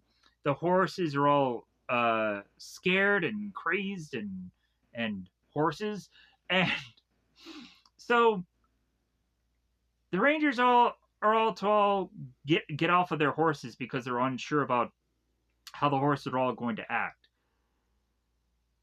And so the Rangers get off of their horses to then realize that there's something kind of weird in the air going on. So they separate from Stone and Bulk and Skull, and Billy makes the excuse of like, well, hopefully they, considering how dark it is, these guys won't notice that we're gone for too long. Tommy goes on and he uses his communicator to call upon Zordon, and no one answers. So, like, okay, we have to go on and we have to seek out what's going on. So, here's my biggest problem. At the command center, we would remember that in episodes before, that the command center would be unoperational. That Alpha would be offline, or Zordon would be gone or something. And the Rangers would have to go on and have to get the rad bug and then drive all the way to the command center. But bizarrely here, we have the Rangers that are teleporting, so this is inconsistent. I don't care if it's like, well, you're really wanting to go and have them go to the rad bug, and yeah, because that would be continuity. If they would have gone on and always had the Rangers teleported, then that would negate the whole rad bug thing. But that's a big problem. So the Rangers all make their way to the command center to find that Alpha's offline, and that also Zordon is gone. He's gone forever, everybody. He's never gonna come back. Even though he was in space, he's never gonna come back to the show. He's dead. He's dead now. There's a whole Zordon era for a reason, but no, he's never come back. Sorry, guys. I hate to break it to you. Anyways, so now at the Moon Palace, we would go on to have Rita and Zed and everybody just kind of chaotically like, hey, what's going on? They don't know what is going on as much as the Rangers do. And then all of a sudden, Master Vile appears. Lord Zed has no idea who Master Vile is, and then Rita has to go on and explain that Master Vile is to be Rita's father. It's like, oh, that's to be your father? Okay. So now we cut back to the command center. The Rangers have gone on to figure out how figure out how to fix Alpha Zordon, or they just come on automatically anyways. And they make their way back to command. So the Rangers are to go on and be like, hey, what the heck happened? Like, why isn't what's going on? So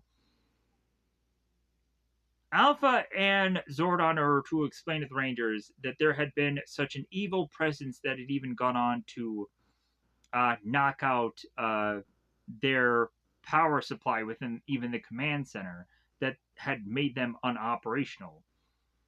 That a dark presence had made its way onto Earth's orbit to affect everything. So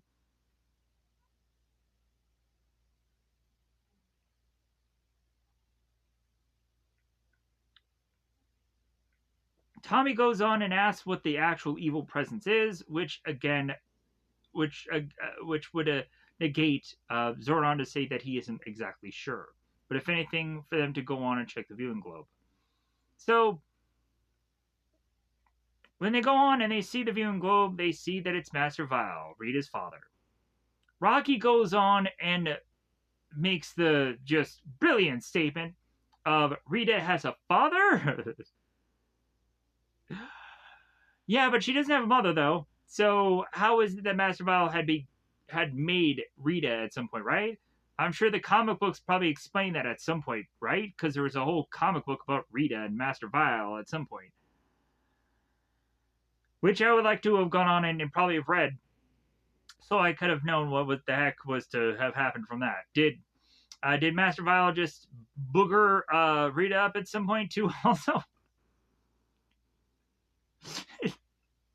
I'm never gonna let that down. I would, for the rest of my days, I want to keep going on and referencing that in every single thing, and people will not understand that reference anymore, and I'll have to go on and I'll have to re-explain it. But goddamn, yeah, like, can't they just booger up another monster? Come on.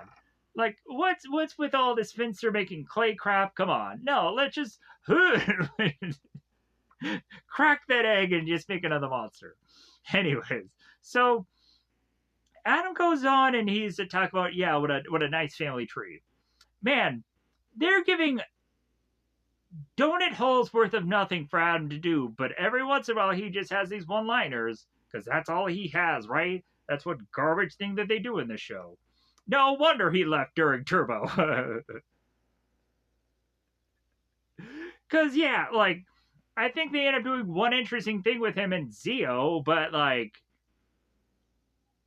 man, for how beloved Adam actually is, and how great it was that he was able to do a number of anime projects and voice things, which is great for him. Like, I'm so happy that it was to go on and really carve out a good amount of characters in anime and whatever. But yeah, like, it's so sad how he could not have gone on besides Power Rangers and done anything in this space. It's just like, man, what a missed opportunity that was. Anyways, but I'm sure I didn't look into his IMDb either. So, so we now have to mention the whole backstory of Master Vile and why he's here. So, we come to find out in a galaxy called N51. What is up with all these weird, like, we have KO35, we have N51 galaxy. Like, you couldn't have just gone on and just said, like, hey, this planet is Fred. This is where the CO crystal came from, a planet named Fred. Yeah, like, it's just another one of those places. But, like, no, they have to do, like, oh, M51, as if that means diddly to anybody. So we would come to find the people of Galaxy M51. They would come across this Zeo crystal and want to keep it safe from enemy hands.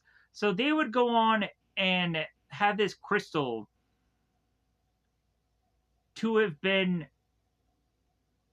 brought to Earth's moon and kept there in safety, and to not have any evil presence go and try to obtain it, because they can't.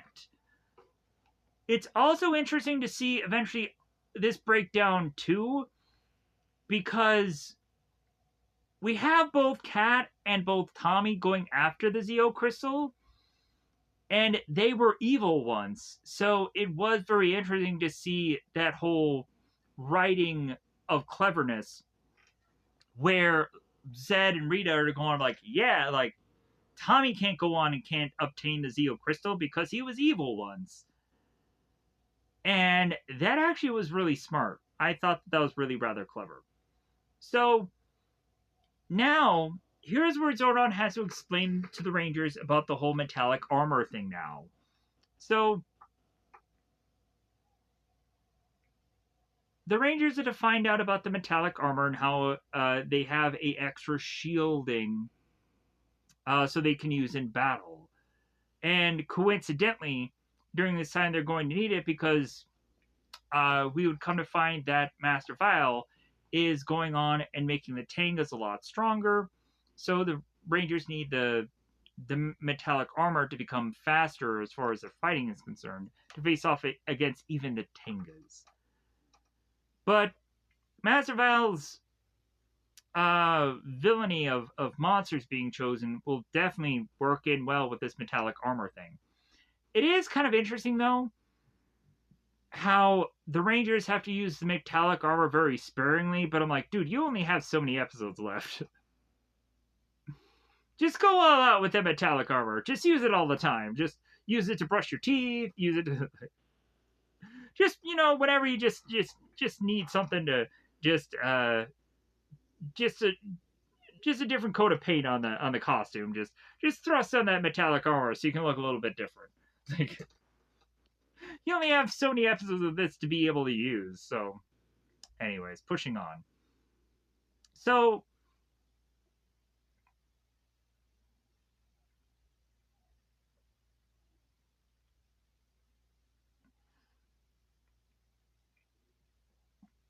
we then go on and realize that Bulk and Skull and Lieutenant Stone are to notice that the Rangers are gone. So the Rangers now have to go on and they need to make their way back. Uh,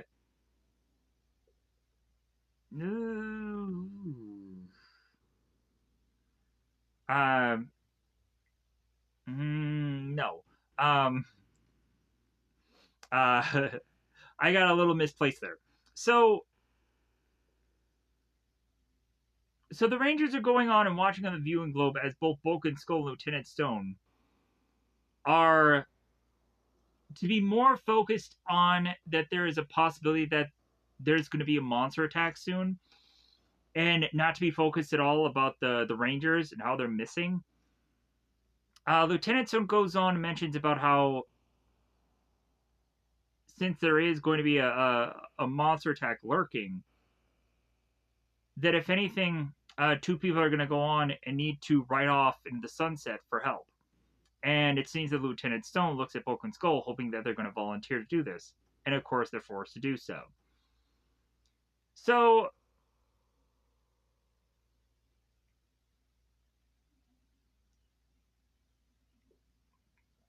we would go on to have Master Vile. Master Vile goes on and talks to Rita and mentions about how he's to find out that Rita is to be married to Zed and doesn't like that he is to.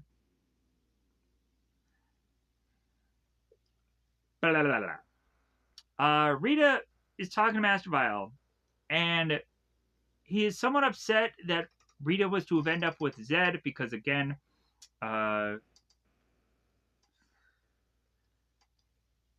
let me pause here for a second. All right. My apologies, everybody.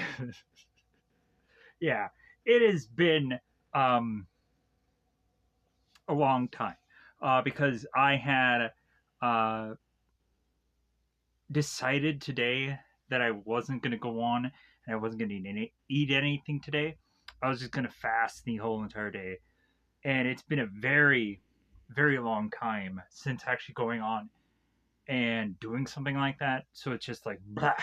Like, so forgive me. Because I'm just deciding to just fast the whole entire day. Plus, also, it's just kind of fairly cold in my place. So it's just kind of like, yeah, because we went from like the day before being like in the 70s to now like it's like really dropped in temperature. So yeah, so if anything, like I'm just kind of dealing with a lot. But anyways, let's go on and let's make our way back to these bit of episodes. So we have Master Vile going on and talking to Rita, going on to mention about her marriage, of course, to Zed, and upset by Zed not really having much of a skull. So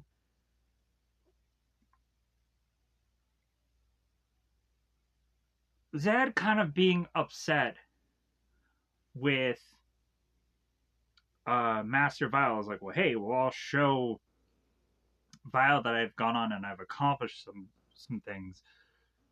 So there's to be the bringing of the jar of Ninjor, and while that jar is to be held, all of a sudden the jar accidentally breaks and falls to the ground. We come to find that at first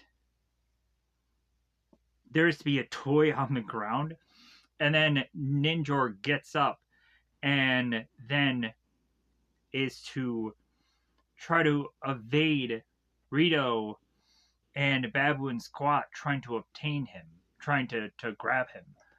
And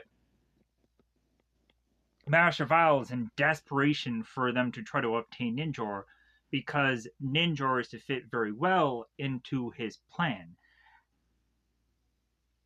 How is it even that Master Vile is to even know that Ninjor is to be in the Moon Palace? Because even us, quite often, we don't even remember that he's even in the Moon Palace half the time. But anyways, plus, and Master Vile just got there. He just arrived. So, we then have Ninjor that grows to like normal human size and then vanishes. So Ninjor, when making his way to the command center, honestly should go on and tell the Rangers that it seemed that Master Vile had Ninjor planned for something, and so honestly, the Power Rangers should have avoided as much as humanly possible to not have Ninjor be put onto the field. He should have not have gone on at all. He should have just stuck in the command center, and that's it. Like, they should have not have gone on and used him in a battle whatsoever. But that's kind of the biggest problem about the Power Rangers. They don't really think much, or they don't have much of strategy more often than not. Every once in a while we'll go on and we'll see them separate, but yeah, a lot of the times it's just the hope that they're going to go on and they're going to beat whatever monster by the most littlest of real combat that they really need them to do. So yeah, so or whatever real tactics that they have really to do, like they can just go on and most of the time just kind of brute strength a lot of things. They can just kind of brute force things and then just win instead of actually strategically winning.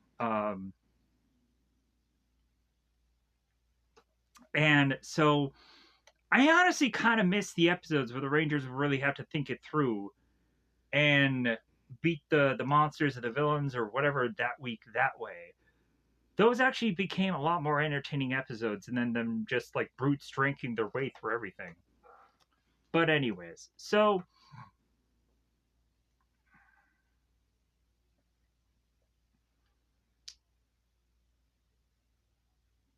after Ninjor goes on and it's to talk about how Master Vile is trying to obtain the Zeo crystals, they then go on and then they have to re-explain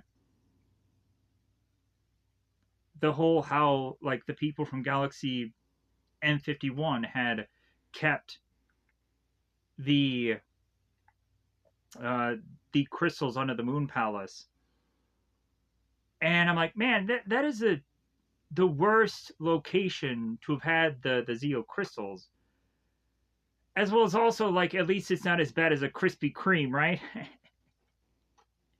what a joke that movie was, right? That we can just go on and just have that joke, like, oh yeah, well at least it's not a Krispy Kreme. Yeah, that was so stupid. But I get it; it was a marketing ploy. So,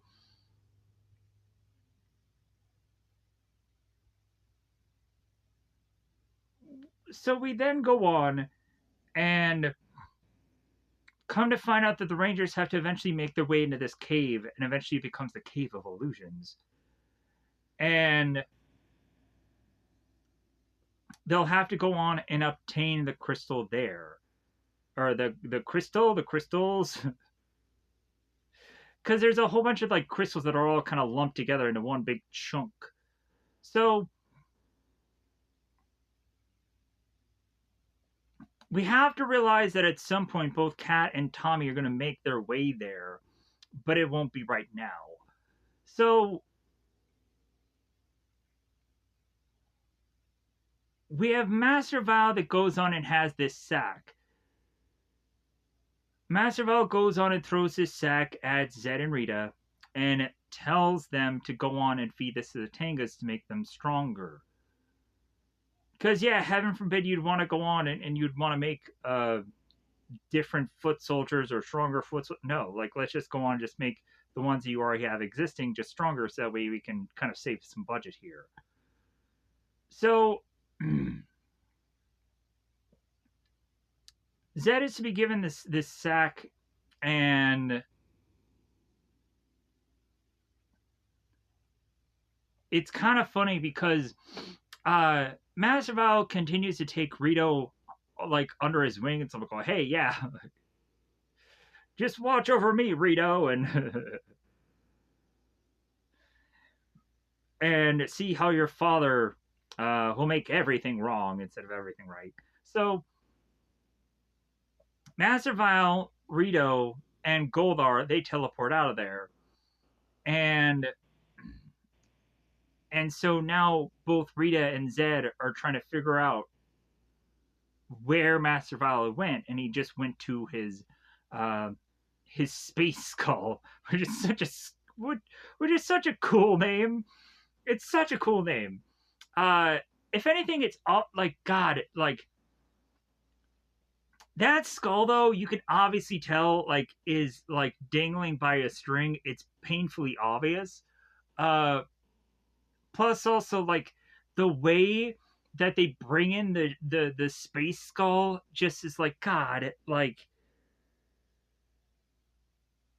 just everything about that just is like visually it's but I think the space skull is kind of a cool idea. It's just executed poorly. So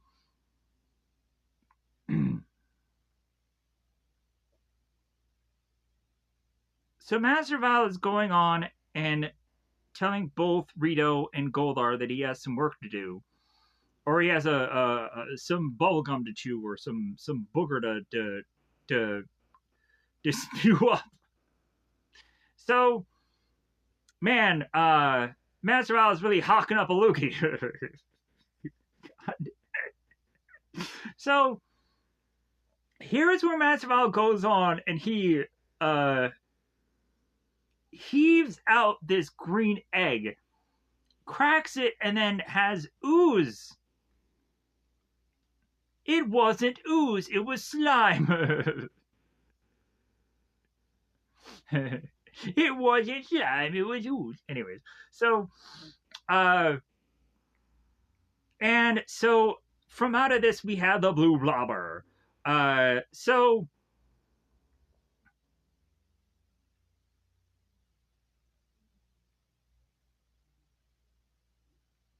Master Val is going on to correct past mistakes and use the blue blobber as a way to absorb the Ranger's power and also absorb Ninjor's power because of how magically abilitied Ninjor really is, to have him go on and be a vessel of things to really just take out the Power Rangers. Take out the Power Rangers in a number of different ways. because the Rangers can attack this monster without attacking Ninjor, as well as also uh like obtain his power to make this monster so much more stronger than, of course, the normal garden variety monster. Anyways, so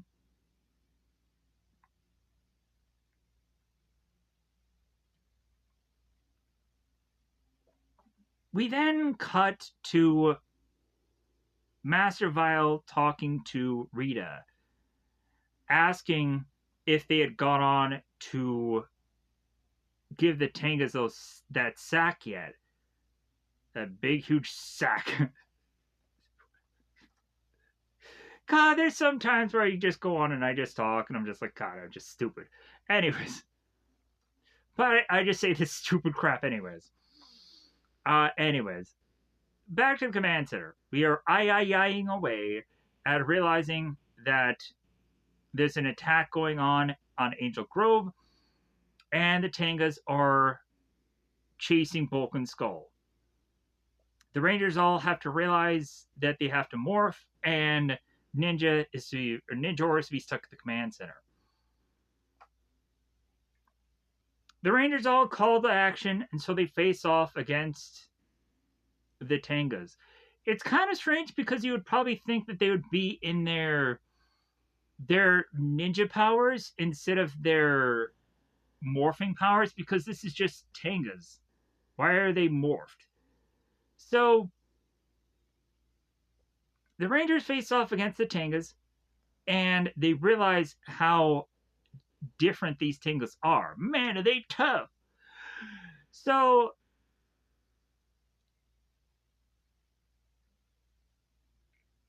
they're hoping that they could just strong will their way through these Tangas, and yeah, they're kind of getting clocked here. I thought it was so cool. Like, when the Tangas are just beating down the Rangers, and we just start seeing that the Rangers are like flipping all over the place. They're getting thrashed. And I'm like, oh my God, this is awesome. So we get to a point where the Rangers are clearly getting thrashed, so much so by the Rangers that Tommy is so desperate to call out for Ninjor, and he answers. Now that Ninjor is on the field, Master Vile's like, like my plan is working in perfect accuracy. So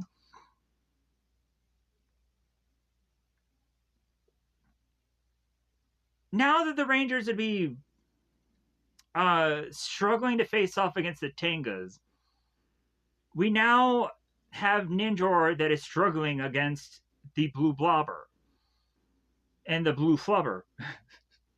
Flabber? Flubber! The blue globber. Man, this name of these monsters, I tell you sometimes, like, sometimes Flabber, Flubber, or Flabber. The Robin Williams movie. Anyways, so the blue globber is to wrap a chain around Ninjor, or try to wrap a no, wait. Let me correct myself.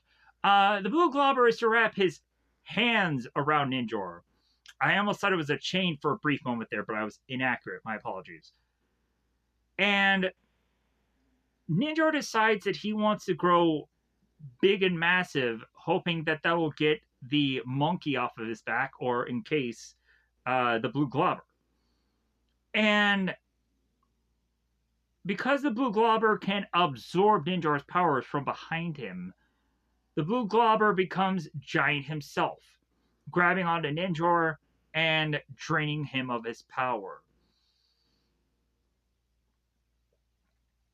So you would think that the Rangers would, even though they still are busy with Tangas, you would think that the Rangers would call upon their Shogun Zords and then help out Ninjor. But no. they go on and they have to continue to face off against the Tangas while they're getting flipped and thrashed. And like, I'm like, yeah, this is awesome. So like, Cat ends up getting smashed into this tree. I'm like, wow. Normally, I would see the putties have this happen to them, but I'm seeing the Rangers have this happen to them. Wow, this is very vicious. Uh, Billy ends up getting thrust to the ground. Then Aisha is to follow. Then Adam. And yeah, the Rangers are getting dismantled by Tangas. Tangas? So Tommy is asking the team because he's the leader, because people forget that. Tommy is going on and asking the team if they're okay, like if they're holding up. And Billy and Adam are to go on like, well, I don't think we can take much more of this. And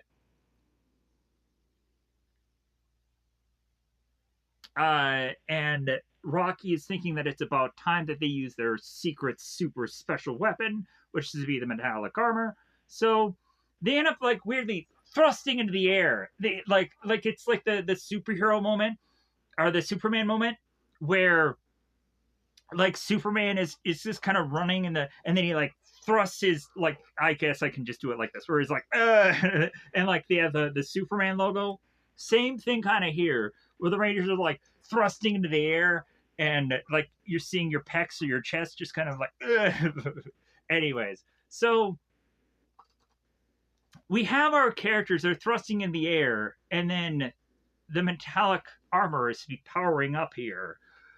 So now we see the Twilight crystals of all these looking characters, and the only ones that actually look good is actually the yellow and the pink one, because the color of their helmets change.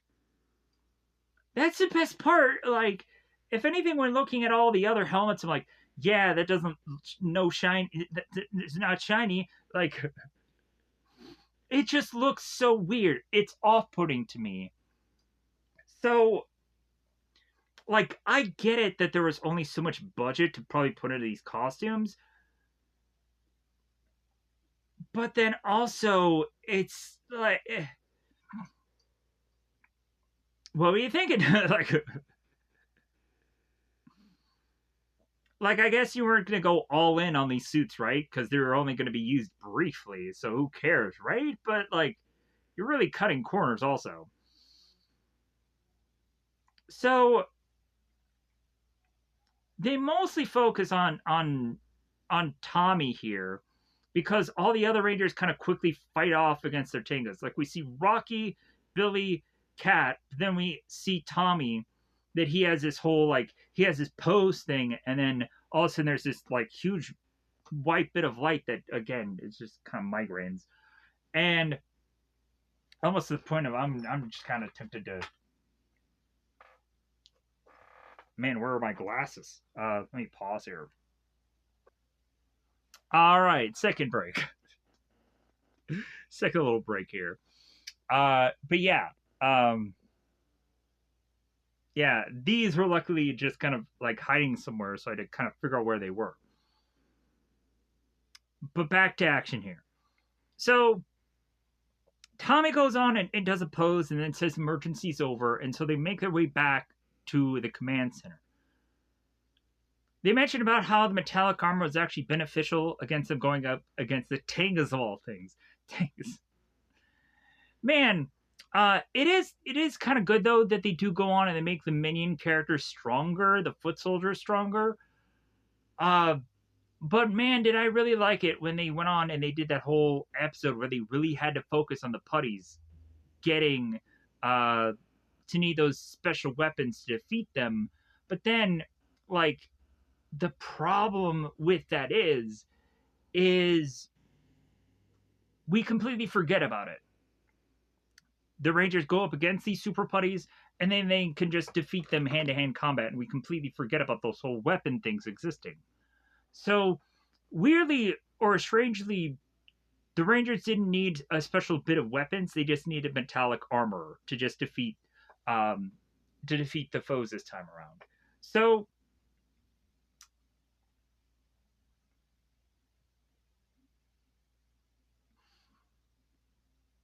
So here is where both Kat and here's where both Tommy, here's where they decide to make their way to the Moon Palace to try to get to the Zeo crystals. And they go on and they morph and they make their way to the Moon Palace. And Kat realizes that someone's coming, so they need to realize that they need to hide here. Now back at the command center, we have Billy that's trying to figure out how to work the Megazords? The Megazords. Billy is to need to go on and figure out how to make this weird falcon-looking device that is going to have them be able to have both Megazords work at the same time, kind of remotely, like they've done in the past. Or at some points we've had certain people that are not in certain Zords, so they have to control the Zords remotely. So, because if anything, they want to use both Shogun Megazord and both Ninja Megazord in the same fight, but they don't want to have anybody kind of just jump ship from each Zord, which actually would have been better off. Honestly, if you could have separated the team and had half of the team in the Shogun Zord, or Shogun Megazord, and half of the team in the Ninja Megazord, then like that wouldn't need to be having the Zord be operating remotely. You could have enough people on both. Yeah. What difference does it make? If anything, I would go on to see in like Dino Fury, or even in I think in Samurai, you could go on and just have one person just man the Megazord, and yeah, like so. What is the big problem there? Anyways, so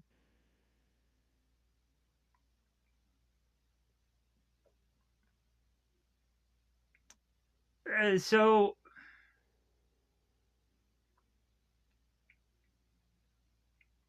now we cut to Master Vile.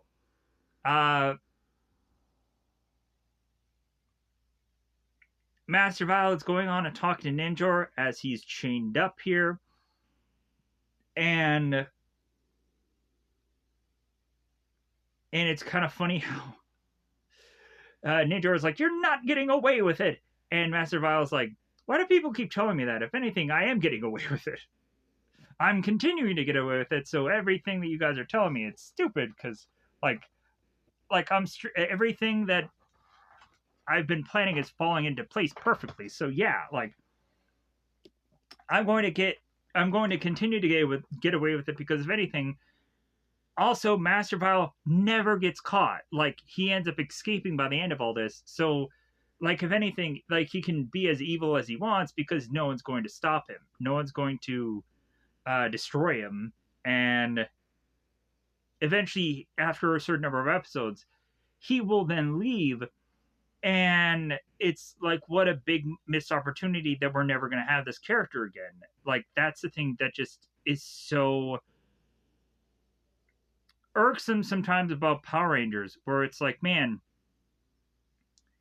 if we have a character that I think could be well used, like, it would make a lot of sense if this character became like the villain of the next season of Power Rangers Zeo, but like instead we bring in that whole machine empire and that's a good idea, but like man, what a missed opportunity could we have had with Master Vile being the next villain.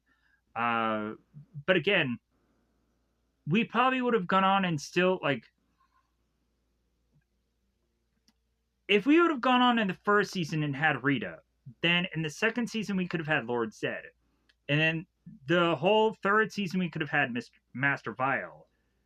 Then, if anything, then we could have pushed on, and then we could have gone like the Machine Empire and could have changed things, and then still had Rita and Zed just kind of still kind of in the background, kind of every once in a while, kind of putting in their 2 cents, which that's what they kind of do in Zeo. And then eventually they bring back Jason and Gold Ranger and all that jazz because eventually that's the big huge thing about Zeo is just that Jason comes back. He's a part of the movie, and he becomes evil because Austin St. John just oddly just wanted him to be evil in the movie. Uh, that's why Austin St. John and Kimberly come back as evil. Stupid. Uh, honestly, you could have handled that thing in a number of different ways, which would have probably been better. But for Power Rangers Turbo, like, you could have gone on and you could have had Jason and Kimberly come back as like evil rangers. You could have like, but instead, you just had them come back and just kind of use them as just human people that were just possessed. So it's just like, okay, like I don't want to go on and I don't want to talk about the Turbo movie because if anything, I've had a whole review of that. You can get my feelings and my thoughts about it because I haven't seen the movie in a very long time, and I don't really know how exactly I feel about that film. I think there's some stupid points about it, but also there's a lot of stupid things about Power Rangers because of course there is. Anyways, back to my bit of episodes of review here. So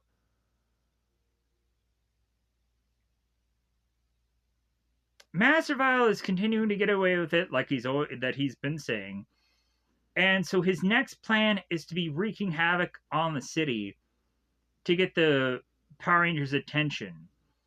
So the Rangers are all go on and realize that there is something going on in the city, so they make their way all on to morphing and then go into their Shogun Megazords.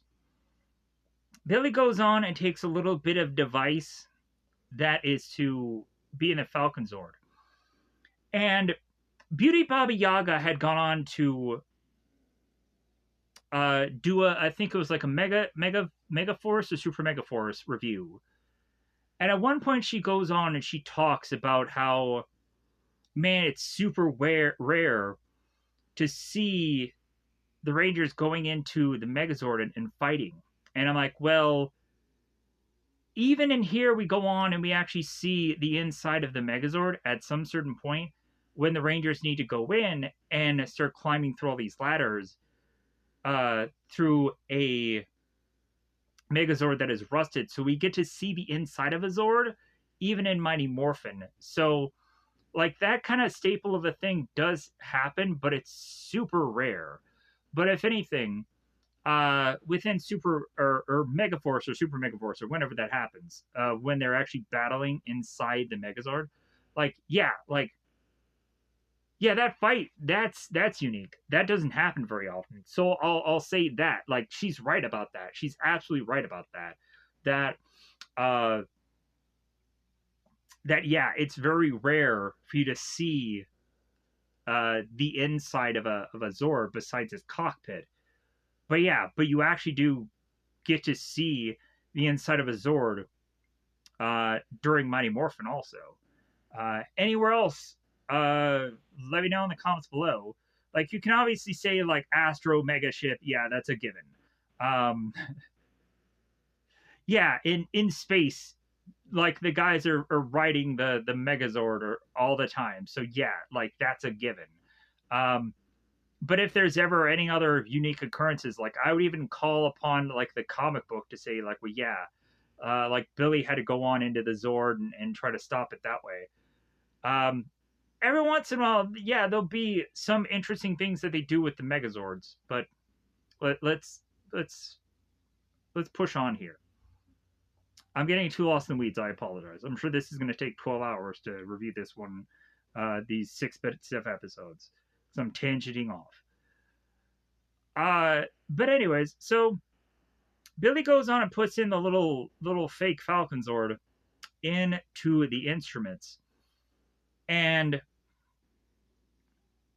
we now have the Ninja Megazord that comes into its cutscene of forming into the Megazord. So now we have Master Vile, Rito, and Golar that are all going on and talking to Lord Zed and the Blue Globber. So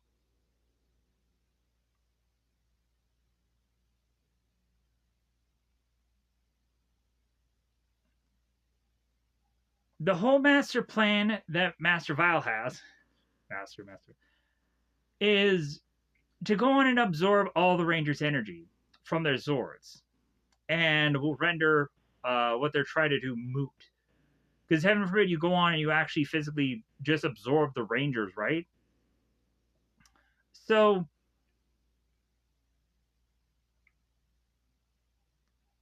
we would go on to have the Blue Globber that eventually does absorb the Shogun Megazord's power, but eventually the Rangers just go on and jump from one Megazord to the other.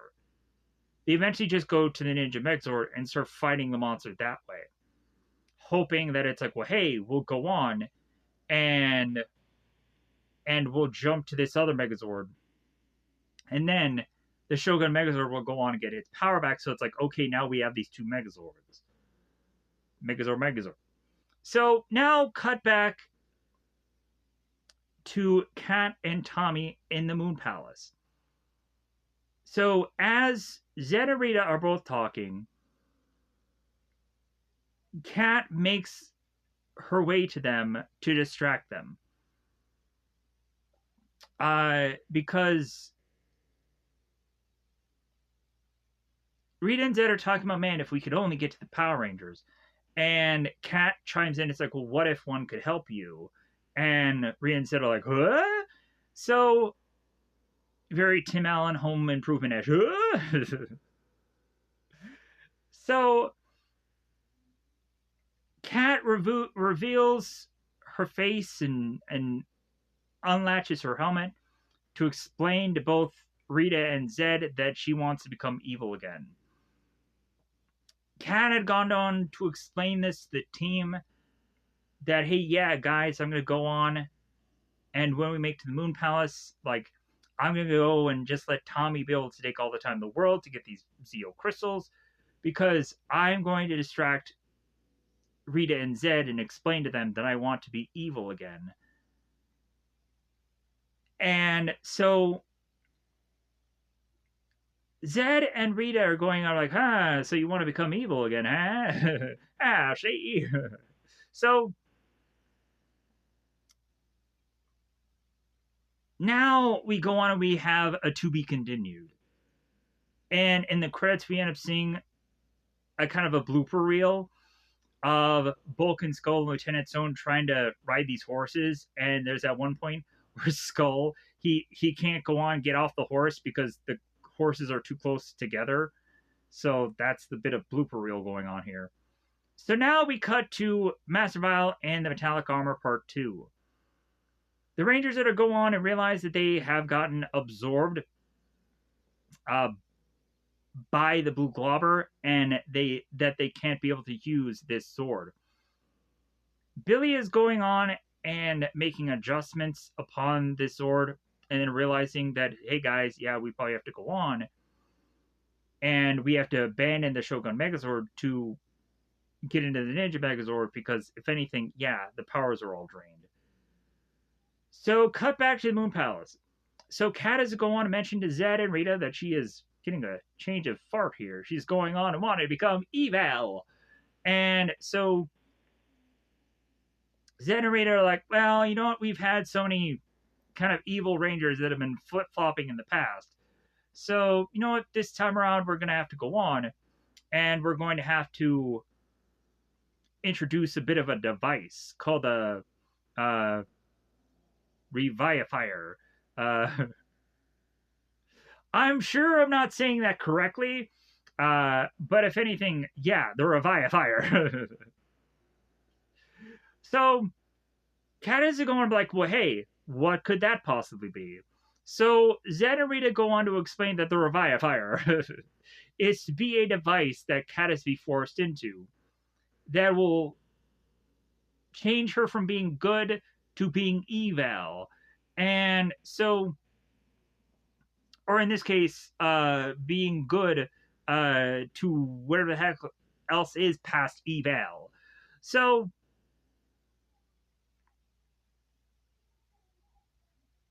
come to find out, this Revivifier is to be a thing that is to make someone permanently evil, and that there's no going back from that.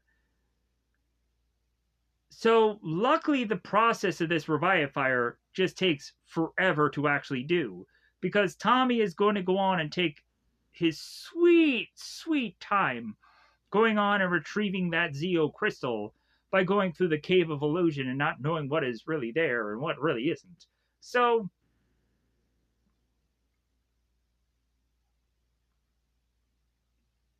we make our way into Tommy now calling Zordon and explaining about how they have captured Catherine. Man, Lord, Zed, and Rita just have a thing about capturing Pink Rangers. Because it happens so often in this goddamn show. For how people to go on and not have much of real thing about Zed and Rita just kind of accomplishing much. Yeah, at least from time to time they'd go on to get like Falcon Swords and Ninjors, and which was actually like the whole Ninja thing was kind of an impressive feat because of how supposedly powerful Ninja is. But all they did was just slap him in a jug or a jar and just called it a day. So I guess it really wasn't that tough.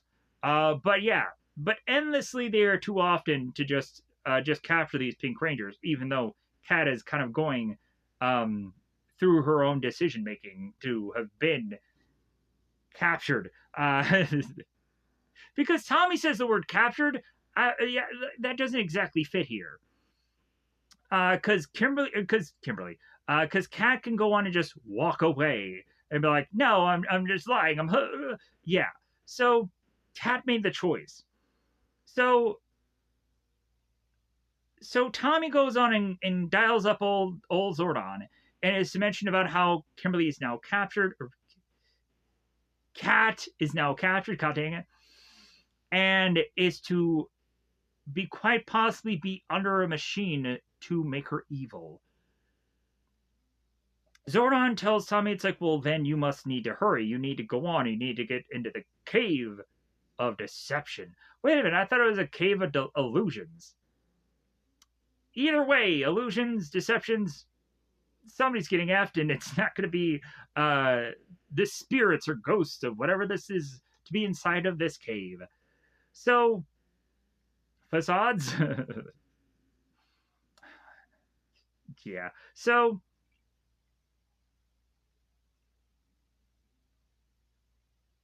we go on and we have dang it, we have Kat that is going on and eventually having this bit of evil raising upon her body. This weird bit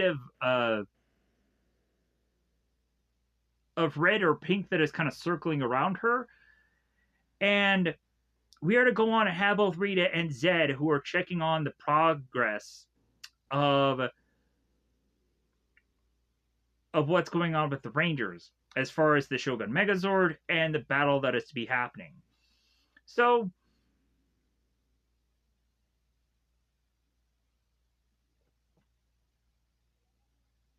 it is quite interesting how,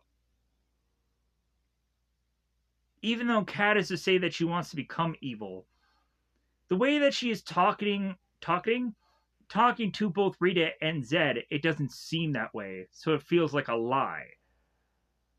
So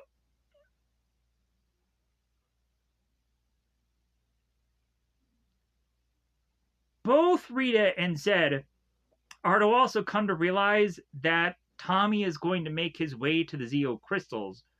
But if anything, they're fine about it because they realize that Tommy is to have been a former evil Green Ranger, and that there is a bit of a catch with that there's a possibility that Tommy may not go on and obtain the Zeo crystal because he was evil once. which is yeah, that is a really good idea, and I liked how they wrote that. Um, but if anything, also Tommy was evil like a long time ago. Like that whole him being evil thing was so in his past. If anything, now Tommy is to be a White Ranger, and it's completely different from the Green Ranger. Like I could have been more worried if if Tommy was still the Green Ranger, but he's not. He's the White Ranger now. So like that's a completely different it's a completely different thing. Like the White Ranger is to be a part of the same power as all the other Rangers. So yeah, so like even when like they had given Tommy the White Ranger power, that wasn't of any remnants of evil. That was to be a completely invented thing by Alpha and Zordon. So even then, yeah, like I don't quite understand completely why they're to like it's just going on and just kind of having us think, oh yeah, Tommy was evil once. So that makes us kind of second guess that Tommy could lose here, that Tommy could be defeated. And but yeah, but it's just the whole conundrum of like, man, what a brilliant stroke of writing here. Uh at some points of the show. I don't want to give him too much credit because I'll take 12 points from Gryffindor away for every time I add one with Power Rangers. Let's be brutally honest. So there's good, there's mean, there's cruel, there's evil, and then there's really evil. uh, maybe that should be a tier list. For yeah, that should definitely be a tier list for anybody that does Power Rangers if they know better. But anyways, so because yeah, a lot of people have just the normal tier list. They should look at a tier list like this and copy that. How is it that no one does that? Anyways, so now we make our way to have Tommy make into the entrance of the cave. And this whole cave thing is so like I like this whole like kind of deceptions or illusion thing. Like that is just a cool idea, I feel. And if anything, if Power Rangers are going to go on and come back, like I think that this would be one really cool idea. Like a Power Ranger that has to go on and just kind of face things that are there, as well as also, uh, like this goes on and has like a character go on and kind of face their past in some ways. Because eventually Tommy's to face off against the Green Ranger. So, pretty cool bit of stuff going on here. So, Tommy first off goes on and faces off against Goldar, and we're like, okay, this seems to be a bit of real. And then we also realize that Goldar is to be technically with Master Vile right now, so Goldar wouldn't exactly be here, right? So Tommy whips out Saba, starting to face off against Goldar here. And I think it's funny how inconsistent Tommy's belt is when he has to put in that Saba. Because this time around he has to go on and has to like click the belts to have it kind of fit in there. So it's like, so why is it that the belt is always different? Or maybe I never noticed that until now. Anyways, so Tommy goes on and slices swords with Goldar to eventually get to the point where Goldar vanishes, and then Tommy has to make his way further into the cave. Tommy is to eventually be confronted by his team, and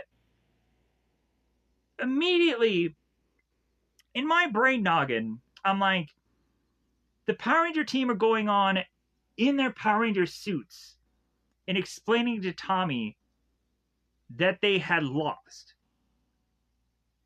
I'm sorry, you're still in your suits. You didn't lose your power, so you didn't lose. So, what is a loss thing? That doesn't make any sense. Like, if they all came to Tommy in their civilian form and they said, "Yeah, Tommy, we lost," I would be more convinced it's like, okay, yeah, like they lost their powers, they lost everything. No, they still had their suits, so yeah, like this doesn't make any sense to me. Like they would have fought until they absolutely lost all their powers. That's what they would have done because that's what Power Rangers do. That's what superheroes do. Anyways, so but the Rangers all make their way to Tommy explaining how the battle is over and they lost. That Vile has agreed to spare them, and all they have to do is give him the Zeo crystals. And God dang it, Rocky.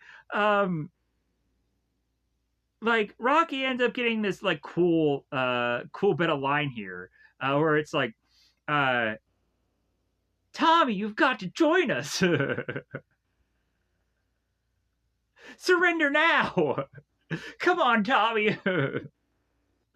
And Tommy's like, yeah, I think this is another deception. It's another illusion because my friends would never surrender. Uh, yeah, like if anything, my friends would all die before surrendering.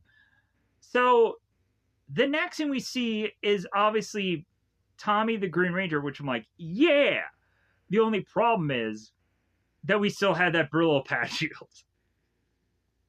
Man, we just can't break away from that. We just can't get a cool shield now, can we?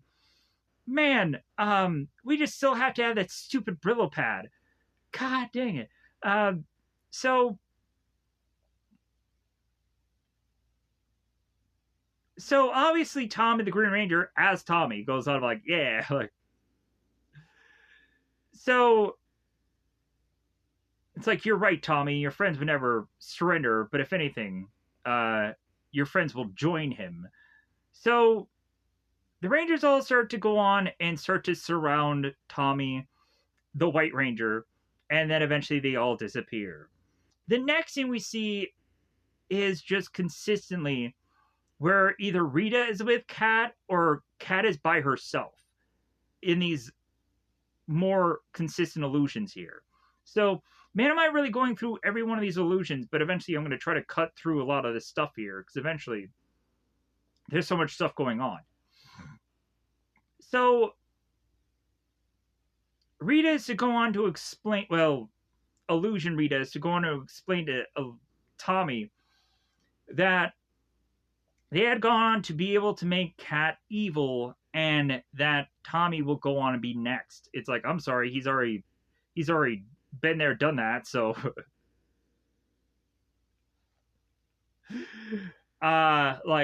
yeah,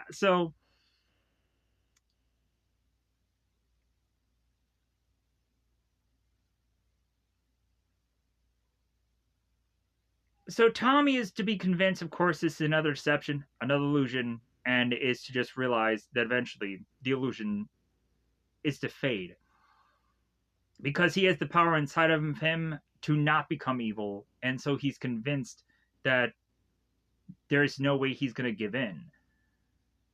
So now we cut back to the Rangers in the Ninja Megazord, and they're all going on and they're trying to strategize and figure out how to win within this fight. So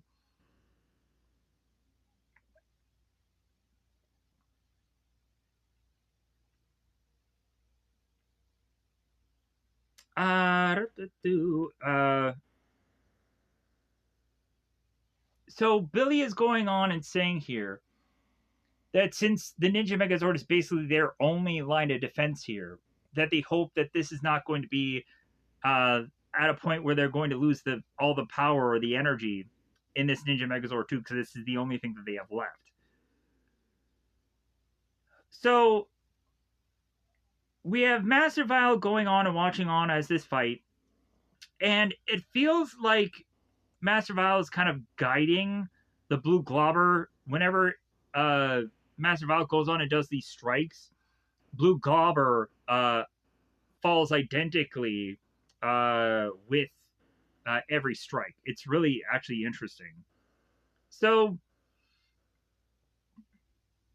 Tommy is to finally make it to the crystal after 12 years, later after 20 bajillion different illusions.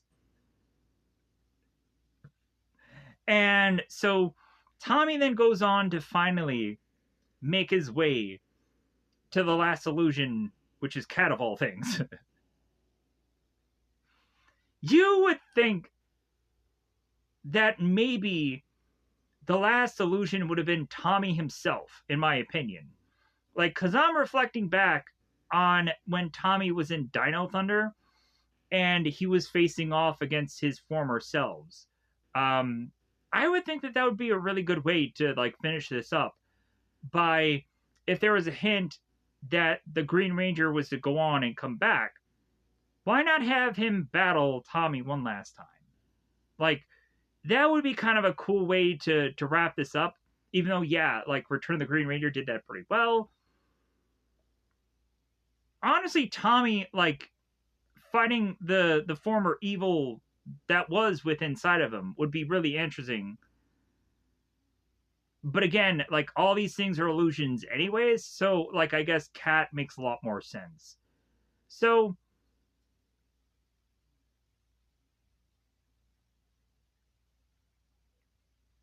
so at this point in time, Tommy is to assume that Cat is yet another illusion, and Cat goes on and says like, "Well, yeah, I got free, like I got away," and Tommy's not really convinced. So Cat goes on and as Tommy gets closer and closer to the Zeo crystals, we then all of a sudden see Master Vile that is there also. And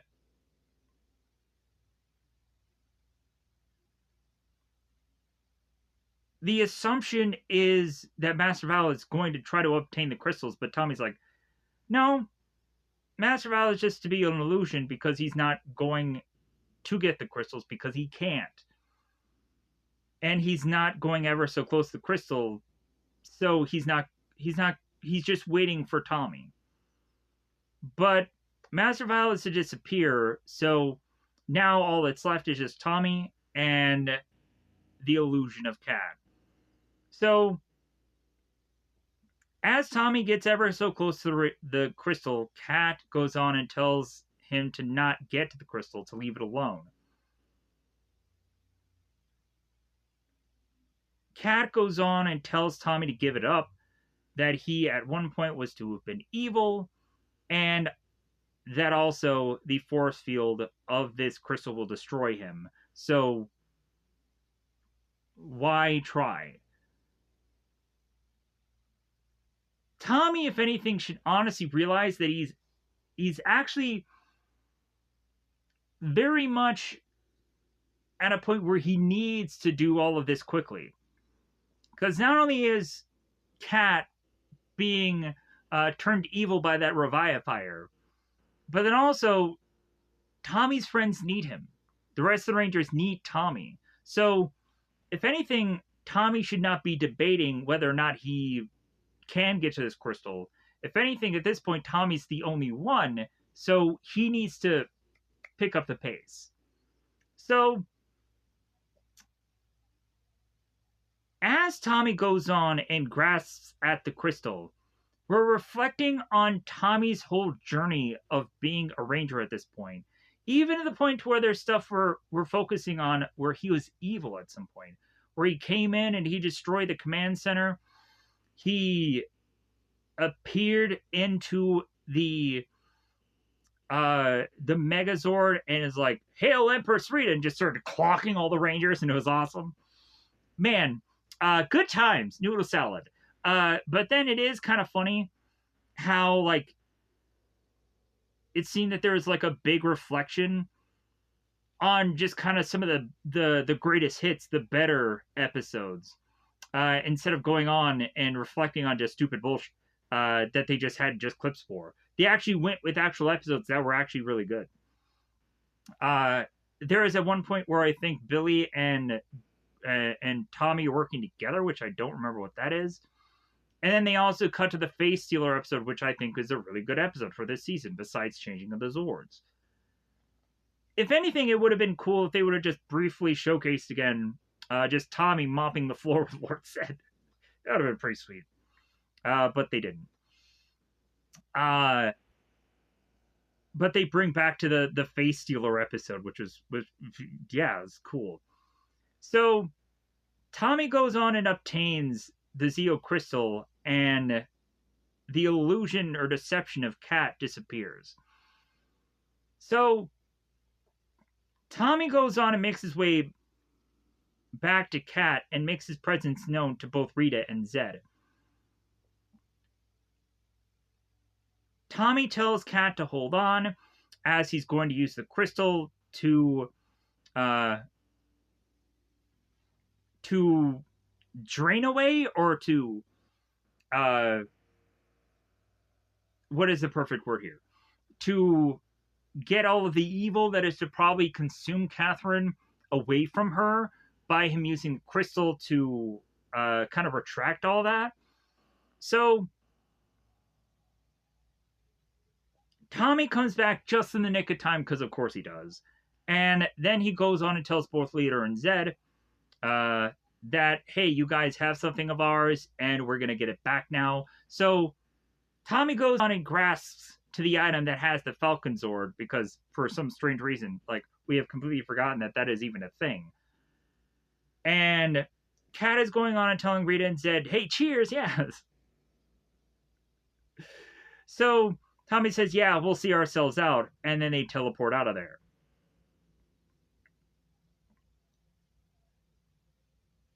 So now Zed and Rita are both upset the Rangers had outsmarted them, had gone on to obtain the Falcon Sword, and they wish they would have done something about it.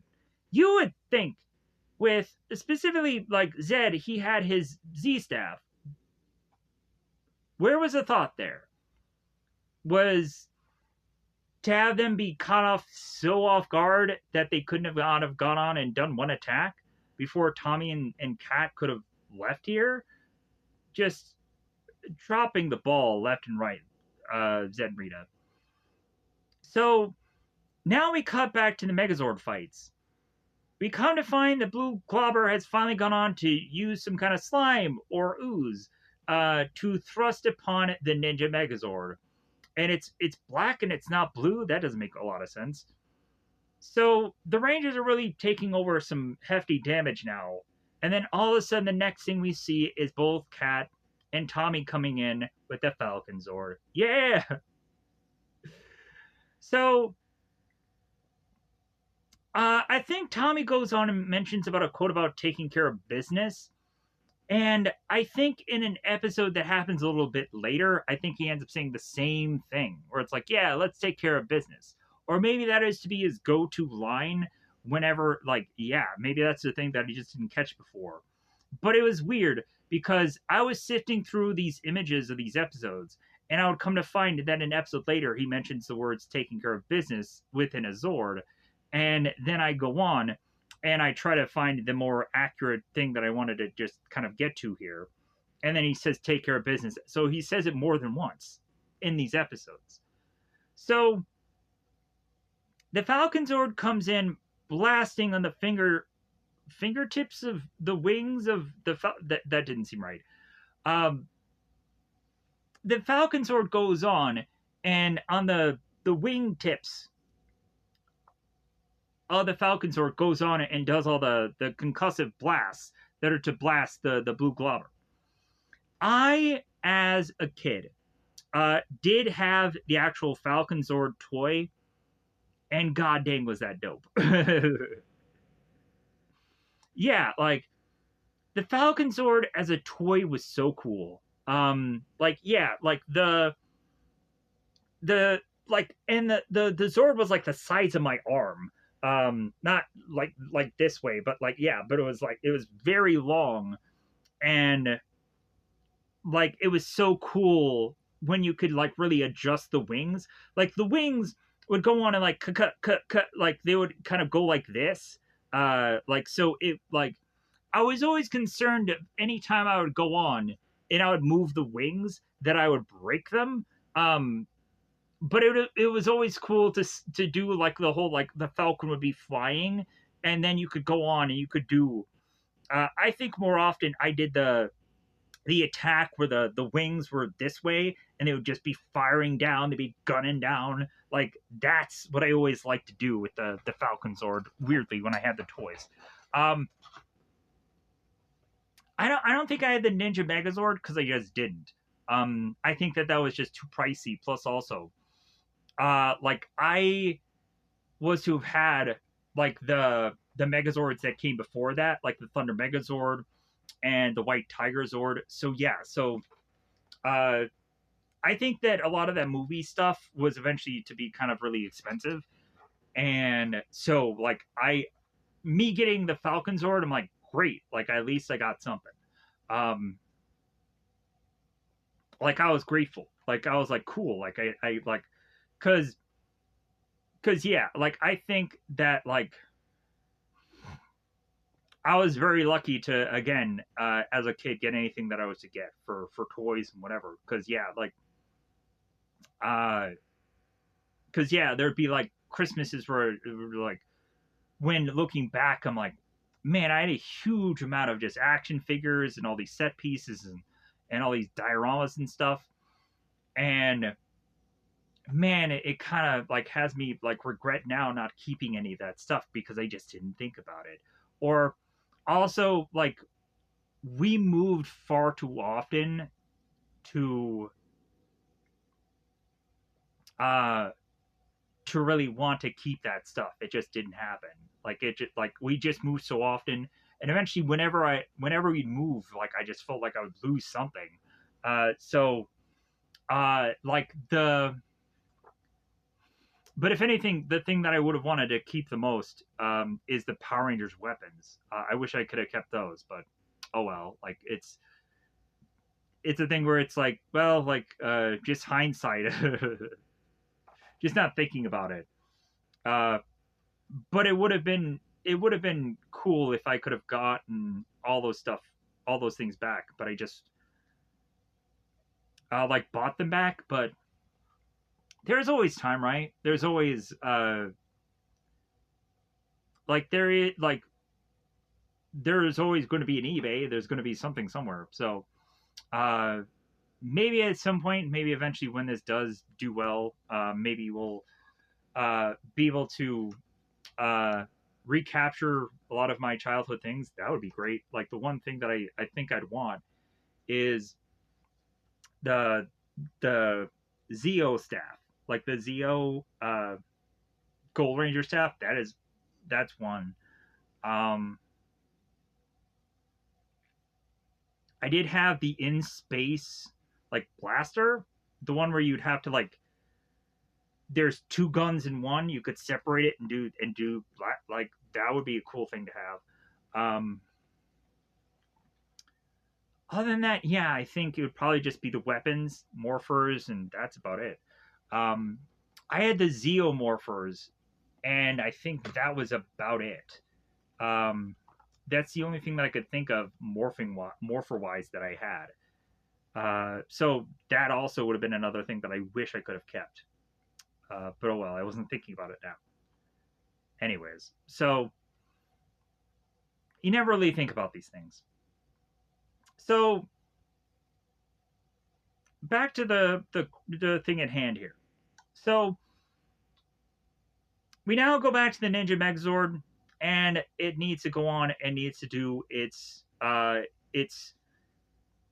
thrusting aerial attack, whatever is to be that attack move, where we have both blue and red fists that glows, and then the Falcon Zord is seemingly having a bit of electricity surge through it.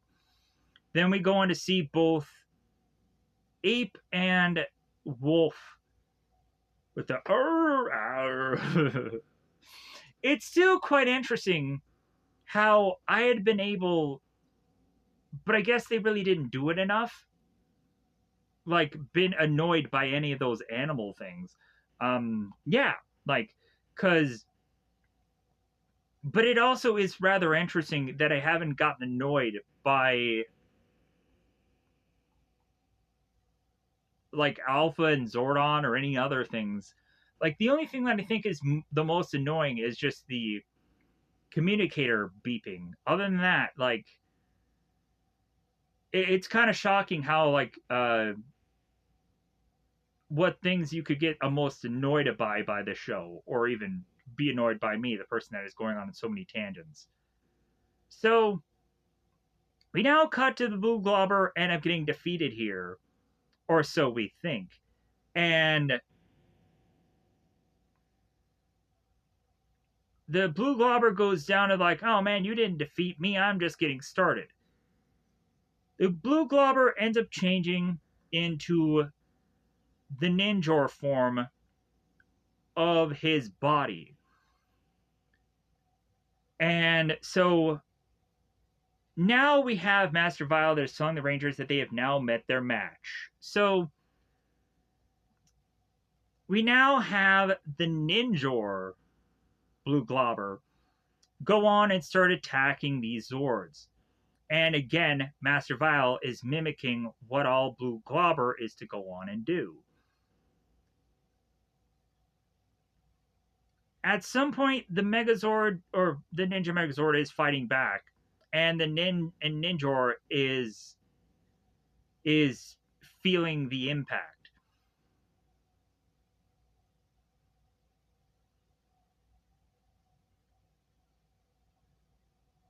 So Billy is going on informing the Rangers about how they can be able to use both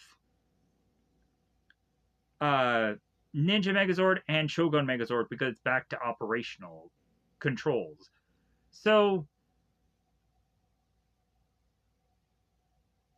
we would now go on to have the Ninja Megazord go on and do its spinning kick attack, and then the Shogun Megazord goes on to use its flame saber, its fire saber, that ultimate attack move. So we then all of a sudden have Ninjor appear onto one of the city buildings just out of nowhere. It doesn't make sense, but he just appears. And we then start to see that the Rangers are starting to notice that Ninjor is getting attacked and they don't understand how. Because there's nothing around him that is to have any like evidence of him getting attacked by somebody, as if he's getting attacked by a ghost.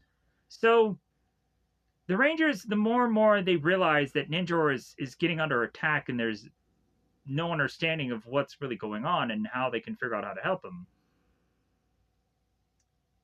We then have Master Vile that comes in also and explains all of this to the Rangers. That if anything, the Rangers cannot go on and attack this monster more because if anything, it'll hurt their friend.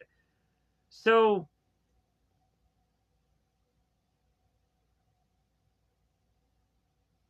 Tommy realizes that they have to stop the battle because there's nothing they can do to face off against this monster because it'll hurt their friend.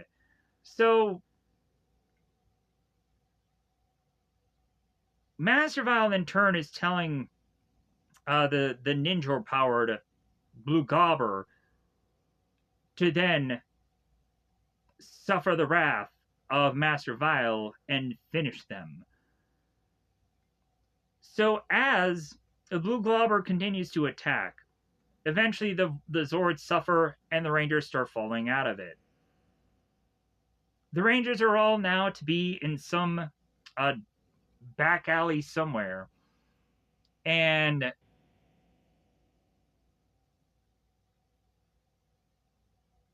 they don't realize at this point what to do, and they're trying to figure it out. They're trying to strategize.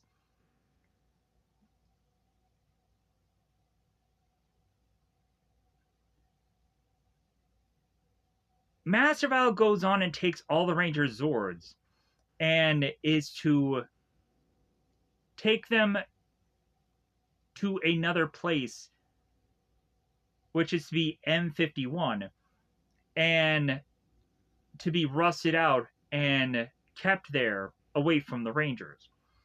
Because we come to find out that both Kat and both Tommy have kept the Zeo crystals with inside the Falcon Zord, and now that Master Vile has the Falcon Zord on some other planet, that this planet will go on and have this blast of the Zeo crystals to affect the Earth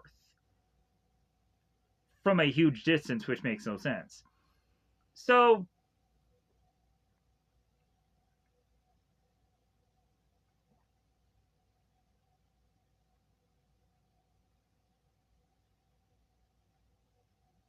Master Vile goes on before having the Zords disappear, has Blue Globber go on and try to consume them, but they disappear anyways.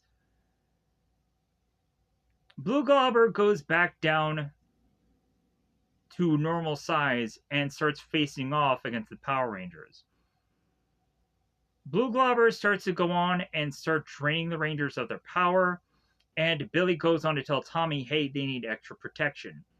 They call upon the metallic armor, and we continue to have the Blue Globber that is draining the Rangers of their power. So the Rangers all decide to combine together to then face off against the Blue Globber to do one last attack, and the Blue Globber is to be weakened, and then shortly thereafter that, the Rangers disappear, they teleport, and the Blue Globber is like, well, yeah, Master Val is gonna be so mad at me. Just the way he said that line is just so hilarious.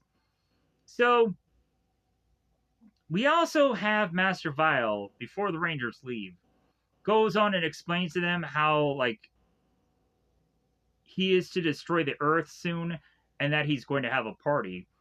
He's going on and saying that he is kind of winning here because he has the Zords on a completely different galaxy or different location, and how he can use them at any point to destroy the Earth. So he still thinks that he has his trump card. He still feels that he can win here. So he's just going to have a party to wait for the destruction of Earth. So we now cut to Master Vile making his way to Ernie and Vulcan's skull. Master Vile has Tangus with him, as well as also Rita. And Master Vile goes on to explain to Vulcan, Skull, and Ernie that they need to go on and they need to bring a guest list to this party to have all the humans make their way to the youth center so they can go on and celebrate the end of the world or the end of Earth. So the Rangers now make their way back to the command center, and they're in a very weakened state, even though they had just used the metallic armor. Adam is to go on to mention about how his legs feel like mush, and eventually with the Power Rangers being in such a weakened state, at some point Zordon goes on and uses his energy from the Morphin grid to replenish the Rangers' powers. But if anything, we're kind of getting ahead of ourselves. So the Rangers are all to go on and find out that Master Vile is putting together a party, and Tommy is contemplating whether or not that Master Vile is to possibly win here. And it is kind of funny on the credit scene where it's like, can Master Vile really win? You decide. And I thought that was hilarious. They also go on, and we have Kat who's mentioning, oh my god, Bulk and Skull are doing the conga. And it's kind of funny, the little bit of thing that they cut out of this episode, they end up using in the following episode. So I think this scene here was to probably actually be like just stretched out, and they probably cut it and then just used it on the next episode, is what I'm assuming probably happened. Best guess. So either that, or maybe they were filming a good chunk of this show while also trying to do the movie also. So who knows how much they were really filming, or how much they really did for each one of these episodes. Yeah. I'm sure they're kind of doing just crazy amount of work going on here. Or maybe there are such things like clever editing. So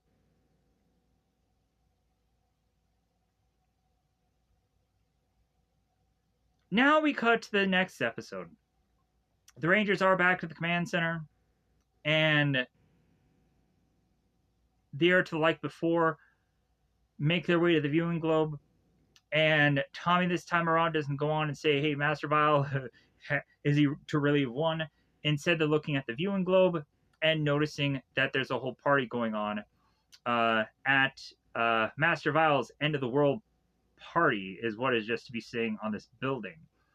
We go in and see Robo Goat, Slippery Shark, and a number of other monsters. We even see like Brick Bully, of which that I can go on and remember from prior episodes. I think there's the one garbage monster from, and there's also the Flying Flea.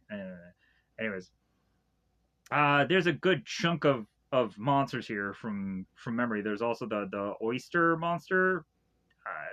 Anyways, so if anything, we have a little girl going on and waiting tables, and we see two monsters. Of course, the only one that I do remember the name of is to be the fly trap monster that always, like, the beginning of its name was so super difficult for me to say. And then next to said monster is to also go on and be Discordia. I am to probably to have gone on and probably to have mentioned every one of these names in a other review, so check that out. But if anything, Discordia goes on and mentions about her wanting a fudge sundae, and is to be mentioning about another thing where she wants jalapenos on it. So we now cut to everybody in the youth center going on to dance. We'll kind of find that Bulk and Skull will both be complaining to the Rangers as they arrive at the youth center that Master Vile is making them endlessly dance till they drop. So we come to find that Rito is forcing a piano player to play even faster.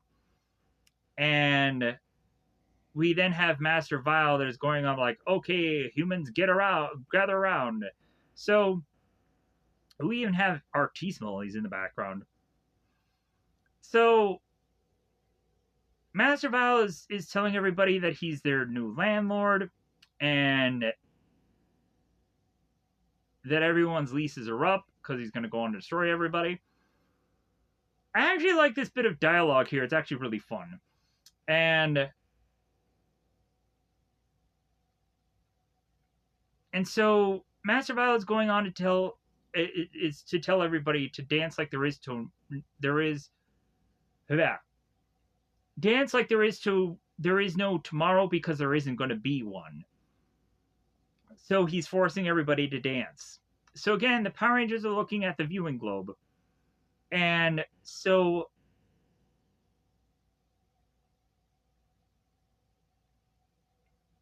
the Rangers take it upon themselves to have Rocky, Kat, and Tommy kind of power down and go in their civilian clothes and make their way to the youth center, as the other Rangers are to figure out where exactly the Zords are. So Tommy, Kat, and Rocky make their way to Bulk and Skull, and here's where Bulk and Skull mentioned all that. But yeah, Master Vile is making us dance so we drop. And Bulk and Skull are desperately asking Tommy, Kat, and Rocky where exactly the Power Rangers are and have they seen them. So kind of realizing that, like, you know what, it is kind of just, it really is strange, or it really is kind of interesting, the difference of these characters, Bulk and Skull, how they really have changed and how they have been different people since the beginning of the show. Because in the beginning, like, Bulk and Skull would go on and either hate the Rangers or either go on and want to make money off them or be famous off of them and whatever. But now it seems that Bulk and Skull to realize like how much this town and these people need the Power Rangers, and how much that that like yeah uh how now things have really changed and how important the Power Rangers really are, which is kind of an interesting kind of way about this whole show. It's just kind of interesting about how like you watching 3 seasons of this can really see the whole can see the whole shift of these characters, and it's quite interesting to see eventually that come around. So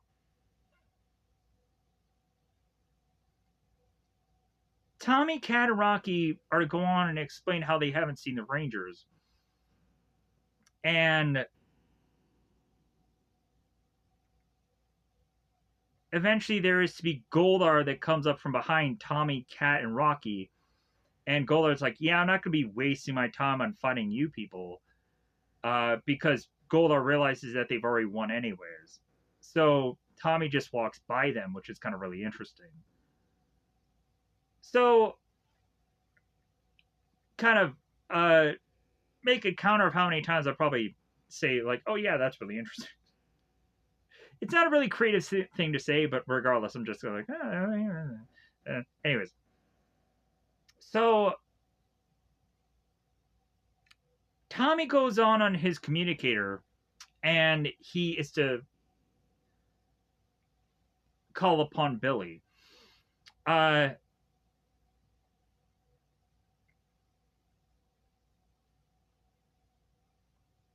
it seems that they've now gone on to figure out exactly where the Zords are, so they need the rest of the Rangers to make their way back to the command center, and so they do.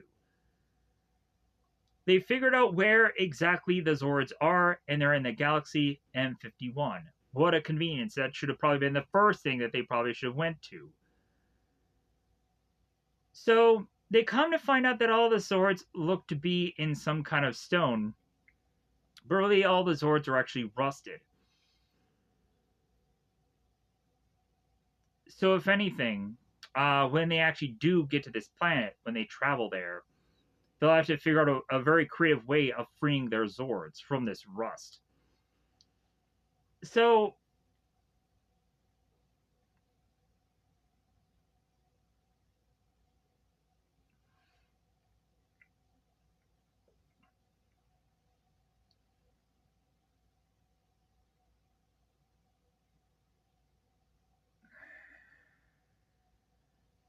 let me pause here for a second. So the Rangers have to focus now on. So the Rangers have to focus now on getting to M51. Billy is to go on and mention that they seem to have the ability to teleport to this galaxy, but if anything, they have to use their powers wisely when they get there, because eventually they also need to have enough power to get their way back. So we then have the Rangers who are not morphed, and then the next thing we see is all the Rangers to now make their way from Earth to then this galaxy, maybe a possibly lost galaxy. Yeah, because I have to make that reference. Because the whole time when I was thinking of this galaxy, I'm like, no wonder why they did Lost Galaxy. Probably because of this episode. So the Rangers have made their way to this M51 planet, and they go on to find the Zords there. And Billy has the idea of using his blade blaster to cut through the door to get into the Zord, but the problem is that his blade blaster isn't working well enough. So Billy is to have everybody go on and all get their blade blasters out and blast in a certain radius of area And it seems that that does go on and open the door that way into the Zord, because they had planned this hatch to get into the Zord. So Rocky goes in first because it's unsure of what is going to be within inside of this Zord. And then they continue to make their way inside. We then cut back to Master Vile, who's going on and doing yet another speech about it's about time for him to activate the Zeo crystals and destroy the world. So now we have the Rangers that are climbing onto these ladders and making their way into the Zord. To me, like, this inside of the Zord honestly does look a lot like Serpentera, and I'm kind of curious if they were to have gone on and probably had certain set pieces for Serpentera that they didn't use, and they maybe just used it for here instead. Don't know. But if anything, it doesn't really matter. So,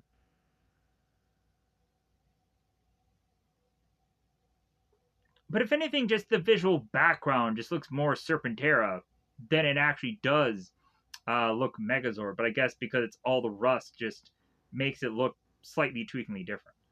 Uh, anyways, so we had the first burst of beam coming from the Zords to blast into one of the skyscrapers of Angel Grove, and this goes on and destroys a number of buildings. The Rangers are very curious about what is going on right now, as there is to seemingly be a lot of kind of shaking going on, and quite a bit of just unsureness going on with what's going outside of the Zords. But if anything, they're just to be told to be hurried. So the Rangers make their way into an area that is to be housing the Zeo crystal in the engine room. And eventually the Rangers need to go on and realize that Master Vile is to now have his control of the Zeo crystal and these Zords. So the Rangers all need to go on and do the exact same thing that they are known to be doing in the movie, where they go on and they put their hands together in the ways of just hand to hand, and they have to go on and do that in order to then get the power of their Zords back. So they go on and they do this a number of times, and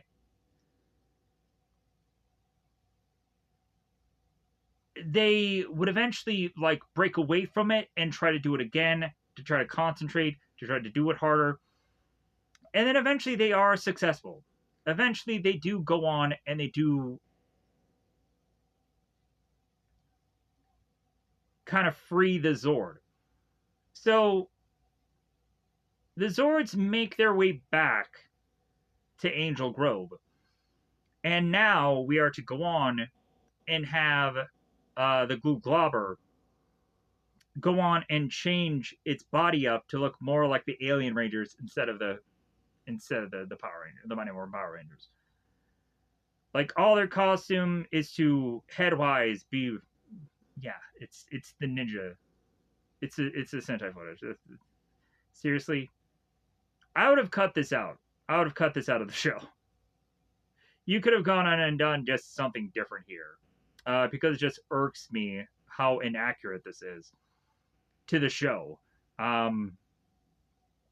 But you left it in, so that's on you. So you seriously couldn't have edited this out? Anyways. So now the Rangers back in their Zords have made their way back to Earth to face off against Glue Globber.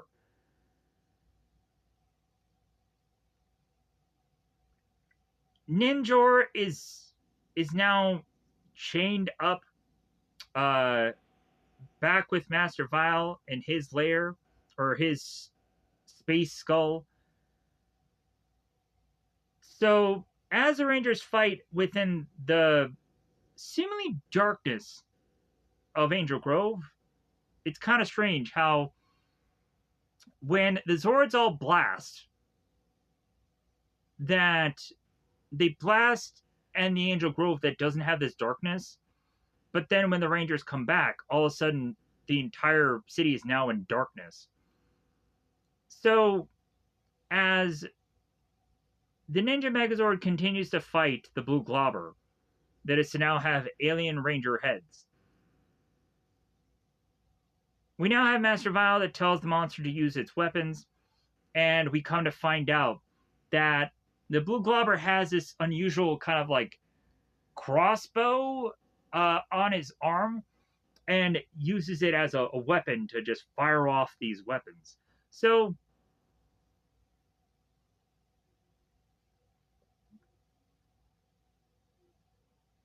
Tommy is hoping that they're going to get some help soon. And the Shogun Megazord is to, of course, go on and get to try to use its fire saber. And somehow we have Alpha that is going to try within the command center to adjust to get rid of the darkness. And that'll be a way to help out the Rangers. And so that's what Alpha goes on at the command center to do. The command center has this weird, strange, like light beam or some kind of beam coming out of it. And I'm like, wow, like that's the first time ever I'd gone on to see the command center that goes to help out the Rangers. I'm like, why didn't they do that before? You know what? There is that whole problem with the Eclipse that if just Alpha and Zordon would have gone on and did what they did here,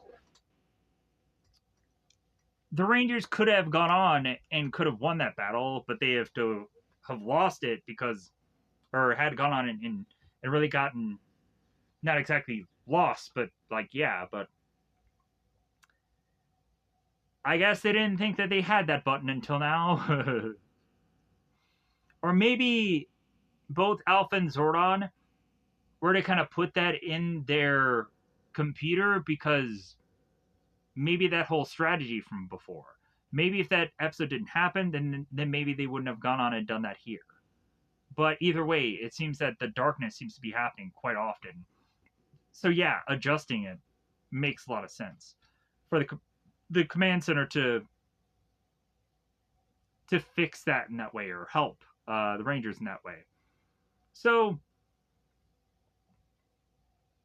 the day is to reappear here, and so all of a sudden Ninjor is to realize that his strength is starting to return.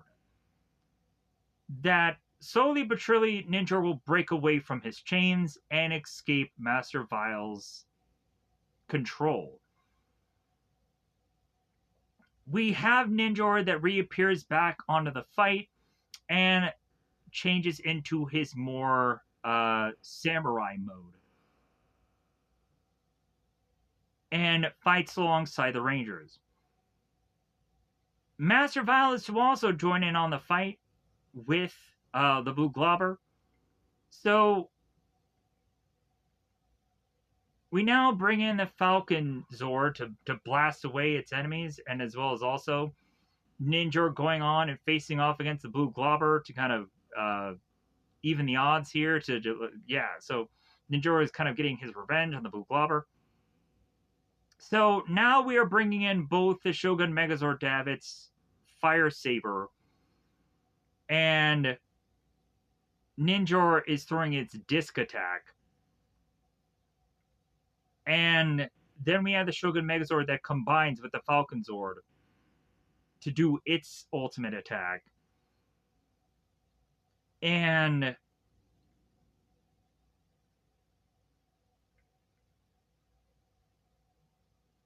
we now have Master Vile that's like, well, hey, since I'm going on and I'm getting really defeated here, and he's outnumbered, Master Vile is to go on and kind of retreat here and say, he's like, hey, I'll come back when you least expect it. Yeah, sure you will. Sure you will. So Master Vile leaves, and Ninja congratulates the Rangers for another win. We have Master Vile talking to Zed and Rita, and they talk about, oh yeah, it's not so easy now, is it? And so Master Vile is like, well, yeah, so I lost once. Oh well, like if anything, Master Vile was doing very well up until the very end. So, and that's what happens with everybody. Like when Rito comes in, like he's very successful right out of the gate for a good long while, and then all of a sudden the Rangers come back with different powers, ninja quests, and then yeah, they just continue to just bash through Rio. So it's kind of the same thing over and over again. Like the Rangers will get better powers, or they'll figure things out, they'll strategize, and then they'll beat whoever the monster is. That's always what happens. So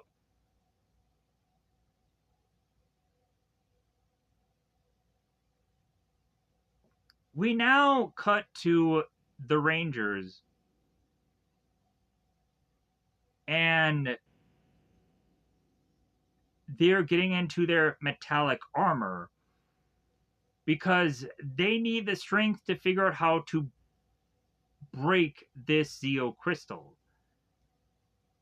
So Kimberly is going on and asking Billy like what they should do with the crystal. And Billy goes on to mention that they need to break it apart, and that eventually the crystal, once broken apart, will need to be scattered, will need to be separated. And so Tommy goes on and mentions about how Zordon has opened up a temporal hole in space and time for them to go on and take these pieces and have them to be hidden somewhere. Uh, and eventually they'll go on after Mighty Morphin is all said and done with, and find these crystals and go through their own space and time to retrieve them as their younger selves. Because of course they will. So we now cut to Stone, Bulk, and Skull, and the Rangers all back on their horses. And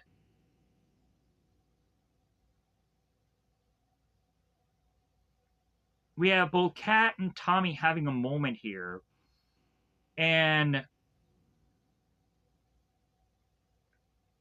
Kat ends up asking Tommy if he was actually scared at any point. And Tommy was like, no, I knew that I could eventually go on and do the right thing. And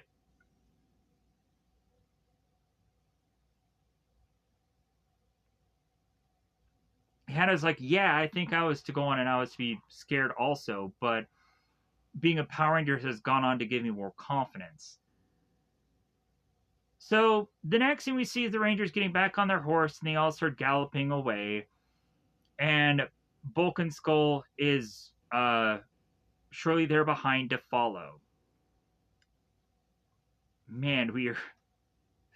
God dang it. Man, we are still so close to not finishing this. Because we are really at the sound of Kid Dardo, really, at this point now. Like, man, this is probably going to take 4 hours. So, oh well. Now at Angel Grove High, I think I'm going to figure out a way to cut through this episode as quickly as I can. So, Ashley and Kat are going on and being at a keyboard. Kat is having issues trying to get the melody right, and Tommy comes in and is to be looking after both of them, saying that everything sounds good, even though I don't know what you're listening to. If anything, I think they need music in the background, but then also just the way this just sounds just doesn't sound right. Anyways, so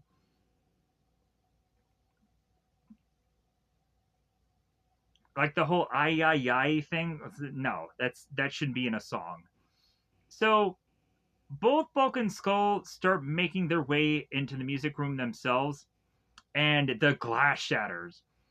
So both Bulk and Skull are mentioning that they need practice on doing their own music, and they need to rehearse. So if anything, both Aisha and both Kat here, like, hey, hit the bricks. Like, hey, like we should go on and we should be able to rehearse too. So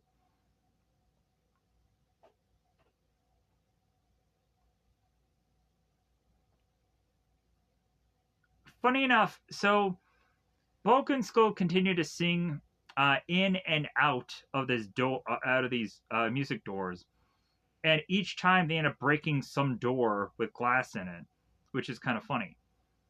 So we now cut to Master Vile. Master Vile is overhearing what both Kat and Aisha are dealing with. So it's like, oh, you have a problem with harmony, you say. Well, I have a monster for that, and that's Discordia. So,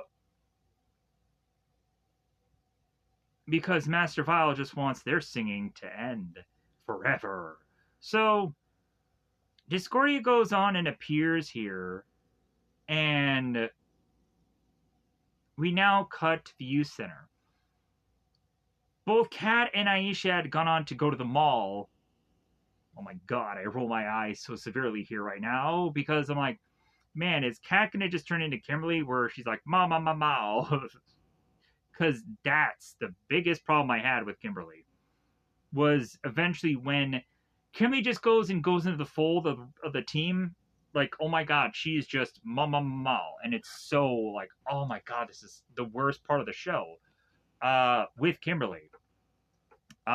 So Billy goes on and mentions to both Aisha and Kat, it's like, oh, so you guys had just gone on to do some shopping because you're probably feeling anxiety because the whole singing part that you guys just haven't really nailed it yet.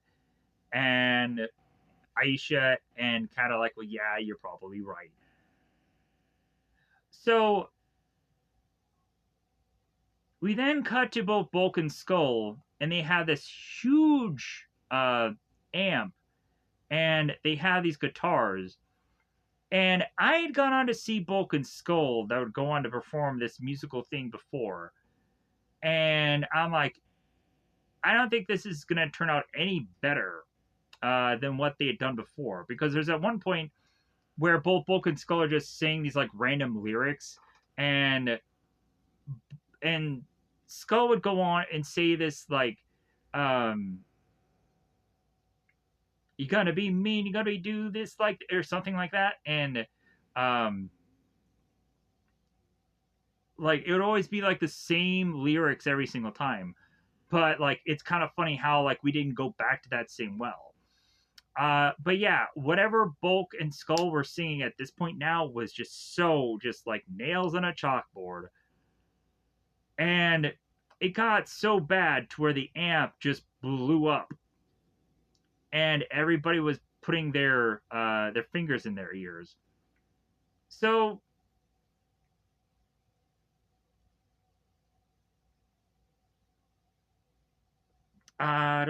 so eventually after both Bulk and Skull, I'm getting a little out of place here. After Bulk and Skull are going on and they are to make their performance here,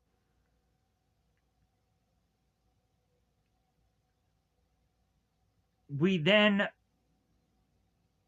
would have at the Moon Palace Fencer that goes on and introduces Discordia. It's kind of funny that when Discordia comes in, how Rita is very upset about Discordia and feels that like that Discordia is like winning over Zed, um, and Lord Zed is kind of attracted to Discordia, and so now we cut back with Aisha and and Kat. And it seems that as they're going on and as they're singing, it seems that they're in much more of a rhythm. But if anything, they're hearing some sound in the background, which just sounds like a really warped CD or bit of music. So Aisha and Kat make their way outside to find Discordia. They thrust their hands into their ears to try to muffle out the sound, and both Kat and Aisha morph. The two of them face off against Discordia, and I was actually hoping that we'd get a good long time for them to just face off against Discordia, and then Discordia would leave, and then the rest of the Ranger. But no, like we have to go on, and we have to bring in the rest of the team here.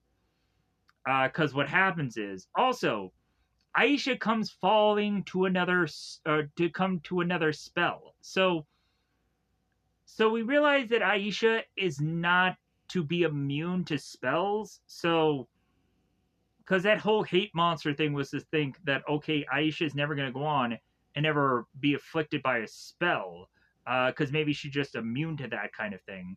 But then we see both Kat and Aisha that are forced to dance here. I'm like, oh, so Aisha does go on and does fall prey to a spell. But so we have to have that happen to her before she leaves the show, basically. But because if you find out what happens by the end of season 3, you come to find out that, yeah, Aisha leaves and then Tanya comes in, and that's Zio for you, as well as also Jason coming back. But anyways, so, but again, I will have no qualms about Jason coming back. If anything, I'm hoping that Jason coming back will be the betterment of the show. Because when Jason left, I was like, man, like, Jason was so great as he's leaving, but he sucked in the first season. So when he comes back to the show, when he goes into Zio, like, I'm going to be so interested to see, like, what has changed with Jason, like, how he becomes a different person, or maybe a better person.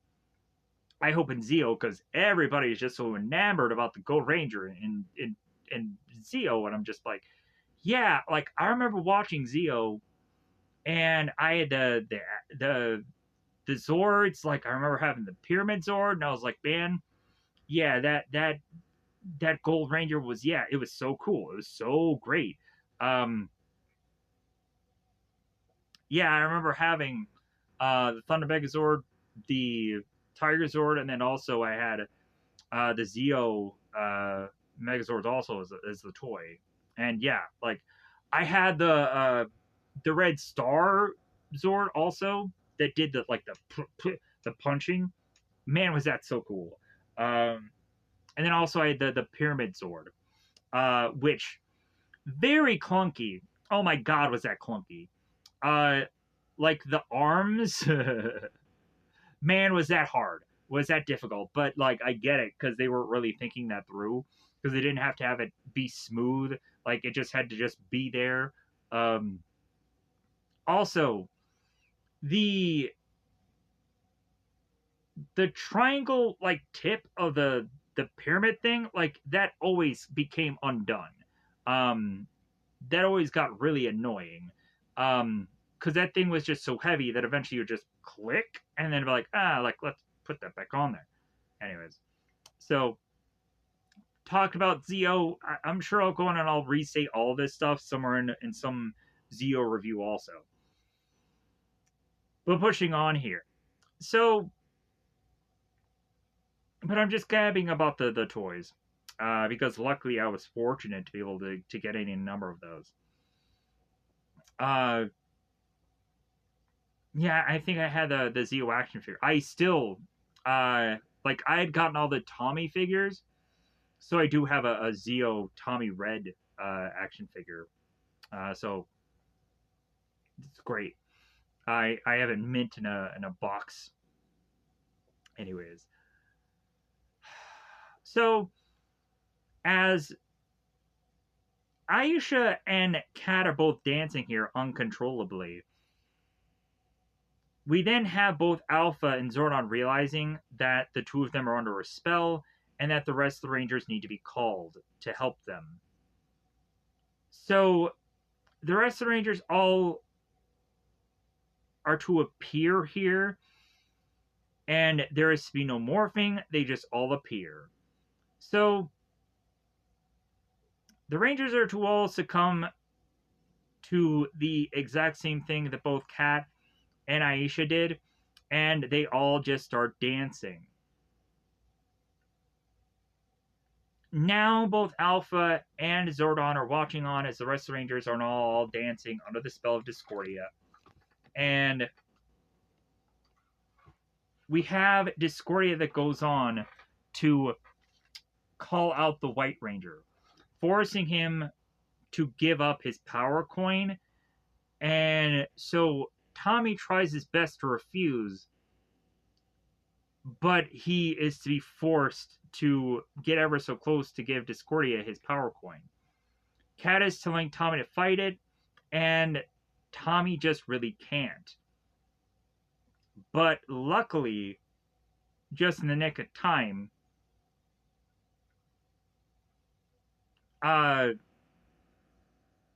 Zordon ends up telling Alpha to tell the Rangers that they need to go on, and they need to call upon their metallic armor. So the Rangers do, and as they do so, the Rangers will eventually be protected from Discordia of any of her singing.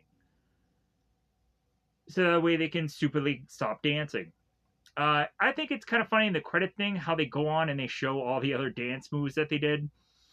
Seriously, at one point there's that one time where I think Tommy's doing like the Thriller. He's doing the Thriller at some point. Straight up, I think he is. But anyways, so uh,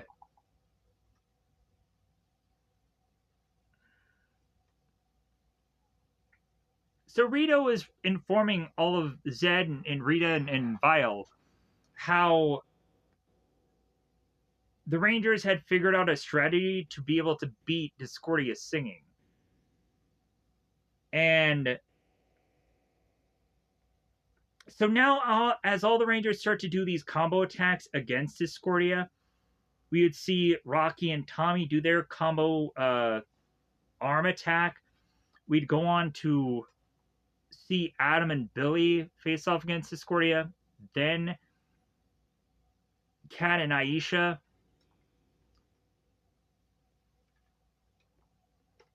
Shortly thereafter that, we'd have both Zed and Rita realize that they have to go on and have the make my monster grow moment. Because of course Zed is really going on and realizing that, hey, like I'll take it from here and I'll go on and I'll use my staff to grow the monster. So Discordia goes on and grows here, and so the Rangers call upon the Shogun Zords. They end up forming together into the Shogun Megazord. They're in the cockpit, and we now have all three Zords. We have Ninjor, we have Ninja Megazord. They're all here. They're all facing off against Discordia. So,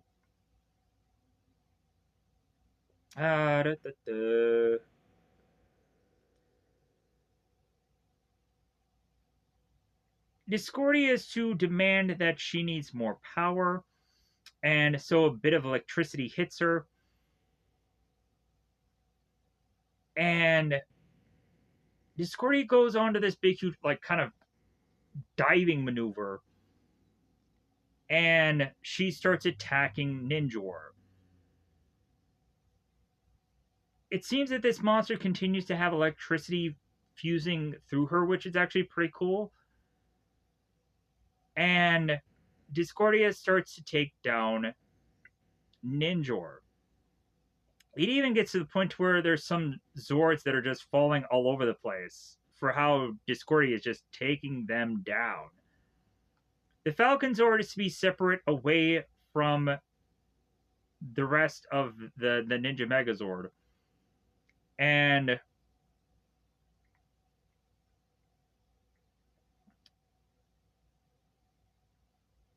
We then have Ninjor that changes into his samurai form, and we then have the Rangers call upon Titanus to then form the Ultra Zord, which again still looks stupid, but not as stupid as I think the first time that they did this. They tried to hide the weakness of this a little bit better, I could say that, but it still looks stupid. Uh, like it just does not look at man. Like they should have figured out some better way to film this better, to shoot this. It just doesn't look right. It looks fan made. It does. So they do the Ultra Zord, and that goes on and defeats Discordia. And now we are back with Zed and Rita, of course, with Master Vile, who has been defeated yet again. So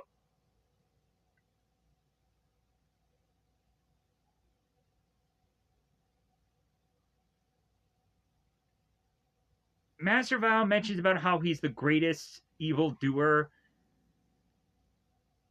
and he teleports out. And Zed is assuming that that Master Vile is after Zed's throne. I'm sorry, like Master Vile has his own space skull. What does he need your throne for? I don't think he really cares. So now we cut to the school song contest. So if anything, man, that whole jealousy, jealousy, that song was dope. That should have been the school song, right? Yeah, jealousy, yeah, that either confusion, jealousy. So after the whole jealousy song, we have Principal Kaplan that comes in and is to bring up the next band here, the next song that he hopes will go on and be the song of the school, which would be the song Angel for Angel Grove. So Aisha and Kat go on to the stage and perform the song. And we have a number of people in the audience that are all clapping and really enjoying the song, but then cut to this now being the song is over. And Principal Kaplan is immediately like, well, yeah, it seems to be unanimous that this song will go on and be the song of the school. And then credits roll. Within the end credits, we get to see all the characters going on and doing this extra bit of dancing. And now we end up seeing the Rangers in reverse. Orb of Doom! Oh! The Orb of Doom! How dangerous is this? So, finally, we're at the last bit of episodes here, or this last episode. Thank goodness. So we now make our way into the youth center. We come to find that the Rangers have gathered together, and they are speaking in secret away from Kat because they've all found out that she's to have her birthday today. Rocky had gone on to say, yeah, I only knew that she was having her birthday because I'd filled out some papers for her to transition to Angel Grove. So that's the only way of how I know about it. So it's like, okay, great. So since she's having her birthday, we need to do something special for her to make her feel like she's being welcomed in this team because, yeah, like it honestly has gone on to seem like Kat, like, is starting to really be like a part of the group, a part of the team, even though, yeah, they are really focusing on her because she's the new one of the group. I'm like, man, like, it's so weird. Like, Rocky, Adam, and Aisha, they join the team, and they rarely ever have episodes that focus on them for the longest bit of time. But man, you bring in Kat, and she has a number of episodes that are all focused on her. What's the difference? Is it is it that uh like no one cares about red, black, or yellow? Like, is that the color? Is that the color scheme of caring? Like, why is it that they're to go on and have so many things with Cat and still like we have had one iota of Adam episode. Aisha was focused really well, and Rocky gets occasionally some episodes here or there, but a lot of those episodes are not really well showcased of Rocky either, most of the time. Um, or I just have to kind of take with what I can get with Rocky, as far as episodes are to be concerned. So yeah, share the wealth, show. Share the elfin wealth. Um, it has even been, well, I guess we can kind of say that when Tommy went into the cave, that was to be focusing on him. So I guess that was a good spotlight. Uh, Billy going on and doing that whole him being separate away from the group to go into his lab and figure out the the cure for that spell. I guess that was his spotlight. But yeah, like Kat is to be so much more focused as soon as they brought her in. It's kind of been a little bit ridiculous how it's just overwhelmingly Kat and Kat all the time. But we'll see what it's like in Zeo, because eventually the Alien Rangers, I think, in my opinion, to be more of the focus, and any of the kid stuff is just gonna be just be like, hey, let's just get this done. Let's get through this, because whatever. Like a lot of those episodes are going to probably be so disappointing to me, even though I'm going to try to like, hey, I'm gonna try to like the Alien Raiders stuff as much as I can, but I'm going to have to be fair. So if anything, let's finish this up. So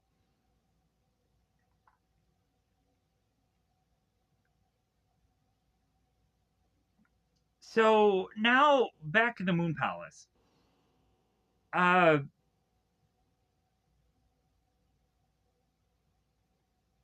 we are going on to have Rita and Zed. Uh,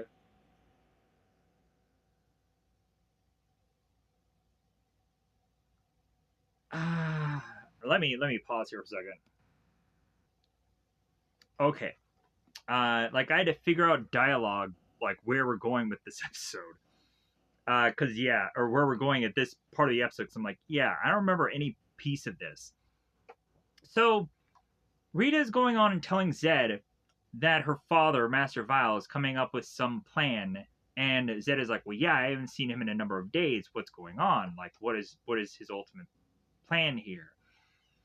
And we have Master Vile that is to be channeling upon uh, forces to come forth to assist him.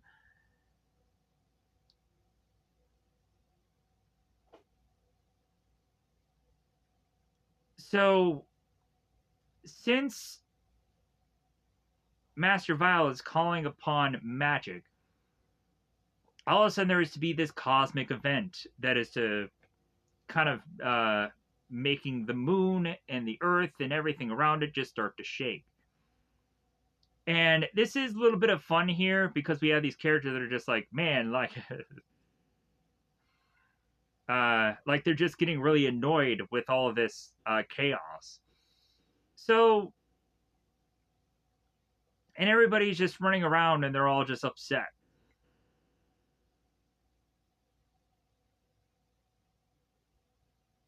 Back at the command center, Alpha has to realize that there's something completely wrong, and Zordon is to take a bad time to kind of deactivate her or go on vacation. So Zordon then goes on to appear, and both Alpha and Zordon are having a bit of dialogue here. Uh,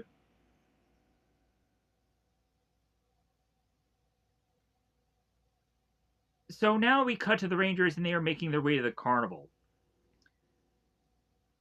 Yeah, a lot of that dialogue was just nothing. A lot of the dialogue was just them just talking about how like Alpha and Zordon are Alpha is to mention how worried Alpha is, and yeah, like, but there's nothing for them to go on and figuring out of what's the next step that either Master Vile or Rita and Zed are doing. So it's just kind of like, okay, like, so uh, it's kind of a waste here. So now cut back to, like I said, uh, the Rangers are going on and they're blindfolding Kat, making her way to the carnival. And while that's going on, both Bulk and Skull are doing parking tickets. And come to find out, Bulk and Skull had to put a parking ticket on a car that's actually Lieutenant Stone. Lieutenant Stone is to be wearing a weird, unusual, like, Savari looking hat, as well as also to be outside of his normal cop uniform. Lieutenant Stone reveals himself to both Bulk and Skull. Both Bulk and Skull are to be freaking out. And so now we cut to the carnival. The Rangers are to go on a reveal to Kat that they are at the carnival. Because if anything, I'm sure maybe a number of of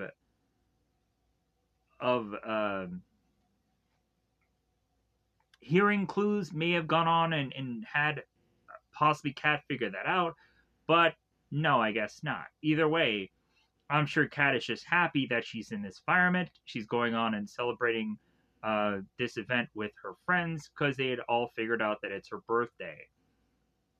So they all go into the carnival and they all start to have a good old time.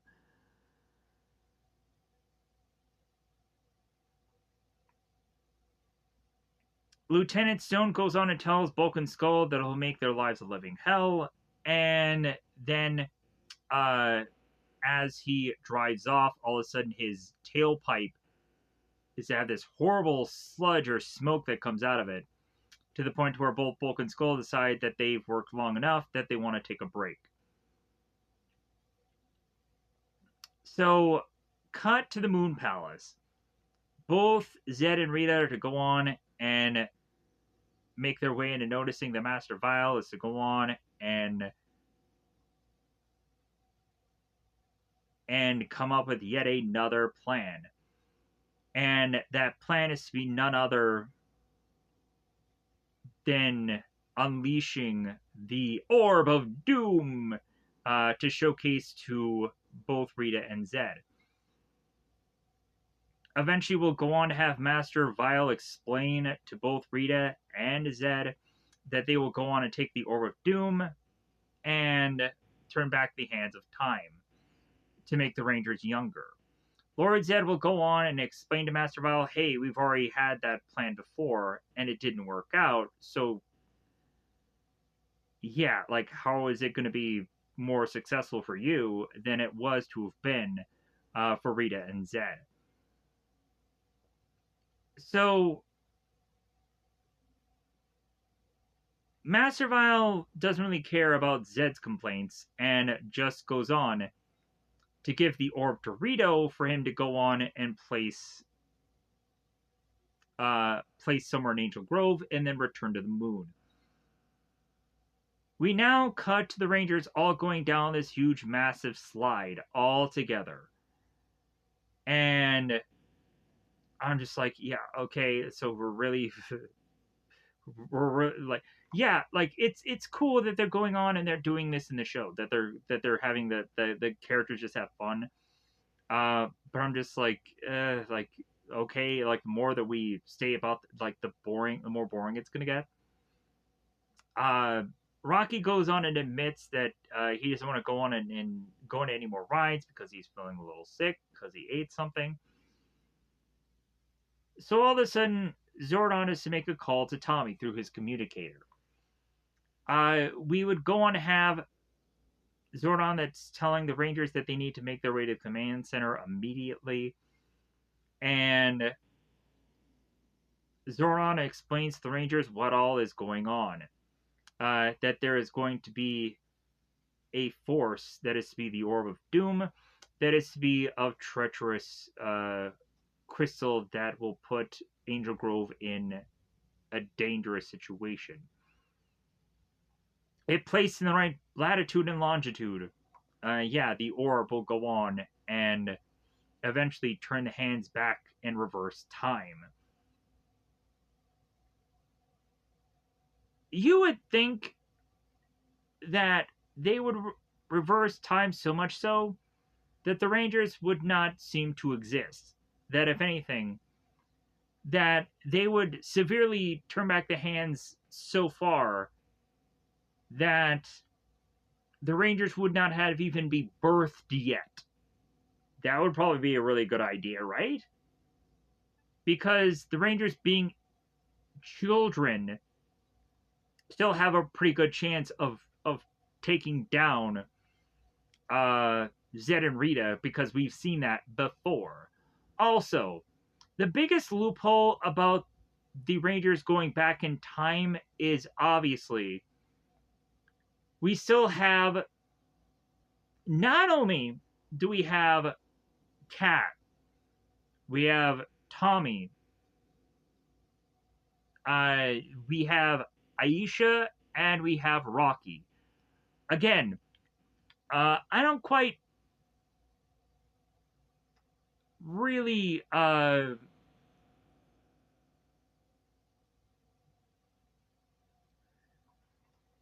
don't really think that these people who are writing this show are really thinking this through. And it's ticking me off now twice that I've had to go back to the same statement. So, if we were going back in time, wouldn't Jason, Zach, and Trini be here as their younger selves, as well as also Kimberly? Because we're going back in time. So there would have been no peace conference. There would have been like why is it that all of a sudden we have these same people but I guess if they're just turning back into their younger selves, but yeah, it's the reverse of time. We're going back in time. So that it just rattles my brain. It's just like, why do these people go back to this when like I still have this same problem? And they're not going to change it. They're not going to correct it. Um, but that is the biggest hole in these episodes, clear as day. Uh, but yeah, but they just want to just continue to mess this up, and it doesn't matter to them. So, as the Rangers are to explain how risky this whole event is, uh, the alarms go off in the command center, and the Rangers have to act. So the Rangers all are morphed, and they come to find that Rito is to have uh, the orb of doom. I almost said deception, or I almost said illusion, or something like that. Because all these things are just like, it's an orb. So Rito goes on and faces the Rangers here, and then all of a sudden, all the Tengas surround the Rangers. It's like, oh, okay, so it's not just going to be Rito here. He is with he's with the Tengas, because of course he is. So, as Aisha says to the Rangers that they're to be very surrounded, and of course these are to be super power Tengas that aren't to be just so easy to push over, as well as also we have Goldar being put in the frame here. Man, has it been a while since seeing Goldar actually on the field. It's kind of nice. So, but if anything, I wish that Goldar would actually have time to really fight somebody. It just really just seems that he's just there. So As Rocky faces off against Rito, trying to grasp the orb and failing, we then have the Tangas that face off against Rocky, and some of the Tangas start to separate away from the pack.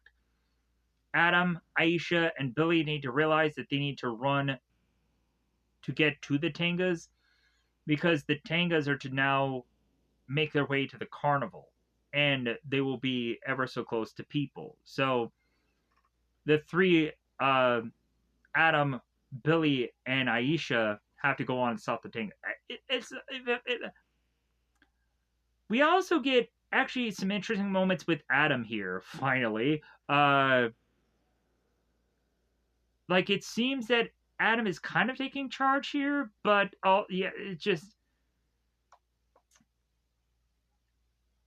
it's really to go on and be like too little too late for this season.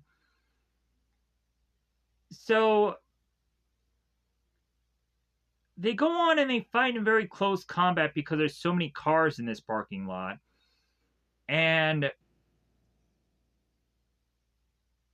Aisha is getting taken down by these Tangas, saying that things are going so well or so good.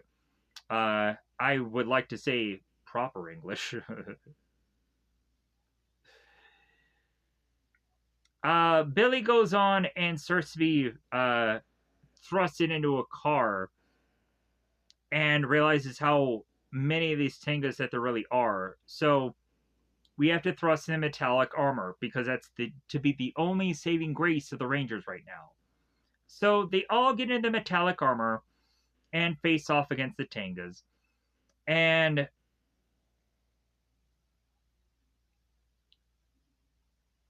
we then have Kat, Tommy, and Rocky facing off against the Tangas. And Rita does go on and drop the orb, not realizing exactly if this is the exact place where he should drop it in, but oh well, he drops it anyways. So Rito drops the orb, and then all the villains leave. Tommy tries to retrieve the orb, and he can't. He ends up trying to retrieve it, and he gets hurt doing it. All the Tangas end up getting defeated and running away, and so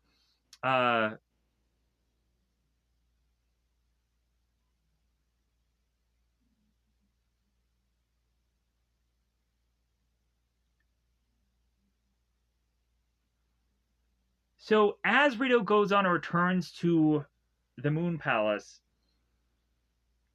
we have Master Vile that goes on uh, to give Rito a bit of praise because it's like, hey, yeah, you actually did something right for once. And so then we go on to have Master Vile put his plan in place to then have the orb start to reverse time.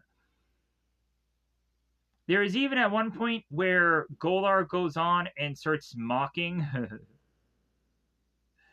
and Master Vile goes on and puts a muzzle over his face, which is kind of funny. So time is going on and getting reversed here. And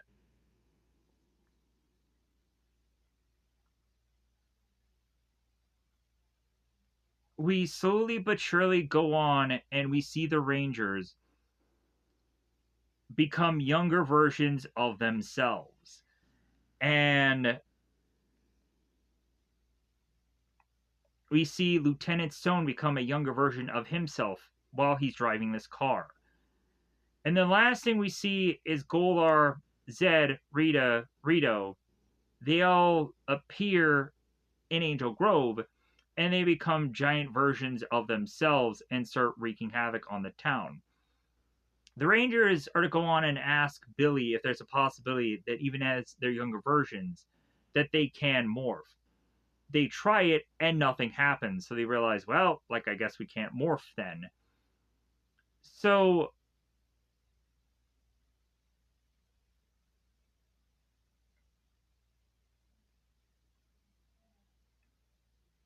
Zordon and Alpha are to go on to realize here that Master Vile is to succeed, which in prior attempts have failed. And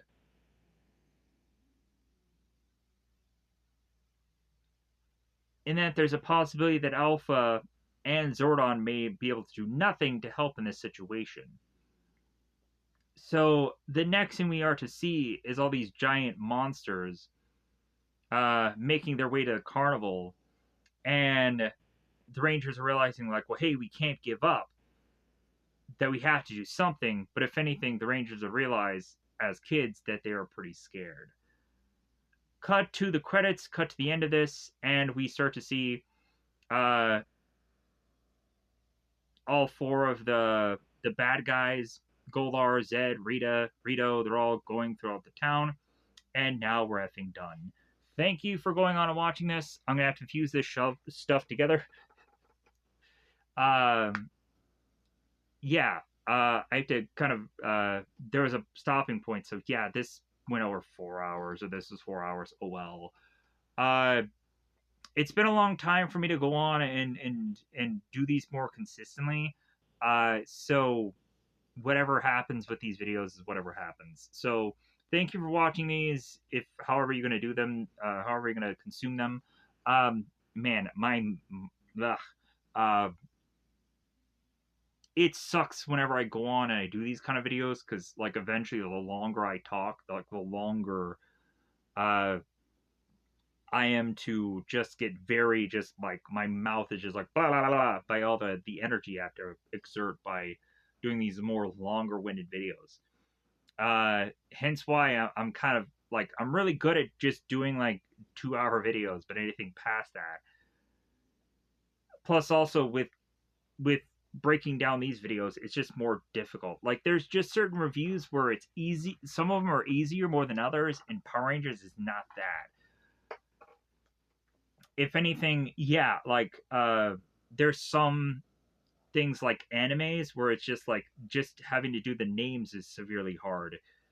Uh but yeah, but sometimes it's just very, like, there's certain things that are just more difficult to break down than others, and these are just long-winded videos, so I'm gonna get that out of here so I can fuse these clips together and upload this. So thank you for watching this. uh I'm not to hope that, if anything, the different shade of pink and this one are going to do exceedingly well. I'm assuming that that one was just a luck thing, that eventually when I do this, it won't do as well. But you know what? Like, I'm to just go on, just be happy that I can get this done now, and hopefully get to some more Power Ranger stuff in a, hopefully somewhere weekly approach. But if anything, also, I'm trying to get back into workouts. I should have actually done a workout today, but I took like a whole effing day to just try to get this done. So that was a mistake on my part.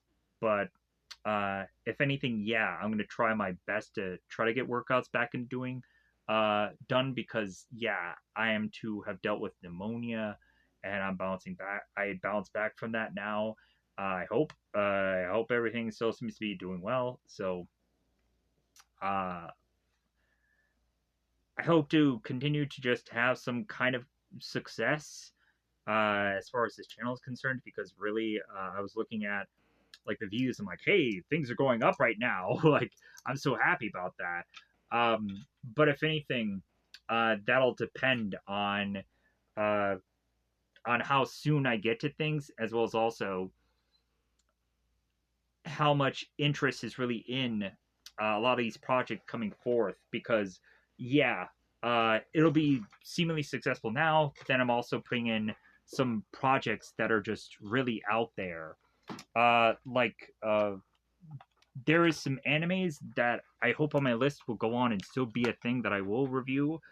There is to feasibly be uh, some animes that I have watched in the past that I'm going to rewatch. So we'll see where that goes. If anything, I wanted to kind of keep my promises of like, well, hey, I was going to say this, I want to deliver it. Um, Maybe not in a very timely manner, but I'm trying. I'm trying as much as I can to um,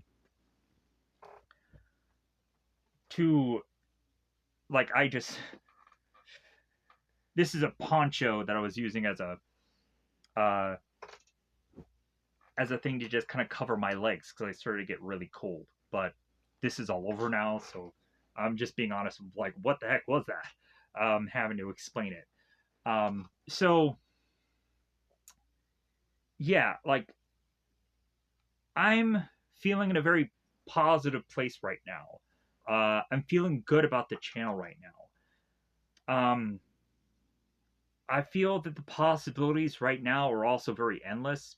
I also have to realize that I need to get back into doing live action projects and not just anime, like because I want to keep a better variety. Like I think that doing too much anime is not going to be the best thing for the channel. Um, because in all honesty, doing anime has been something that I haven't really ever really gone on and done for the channel. I've done more live action stuff. Um,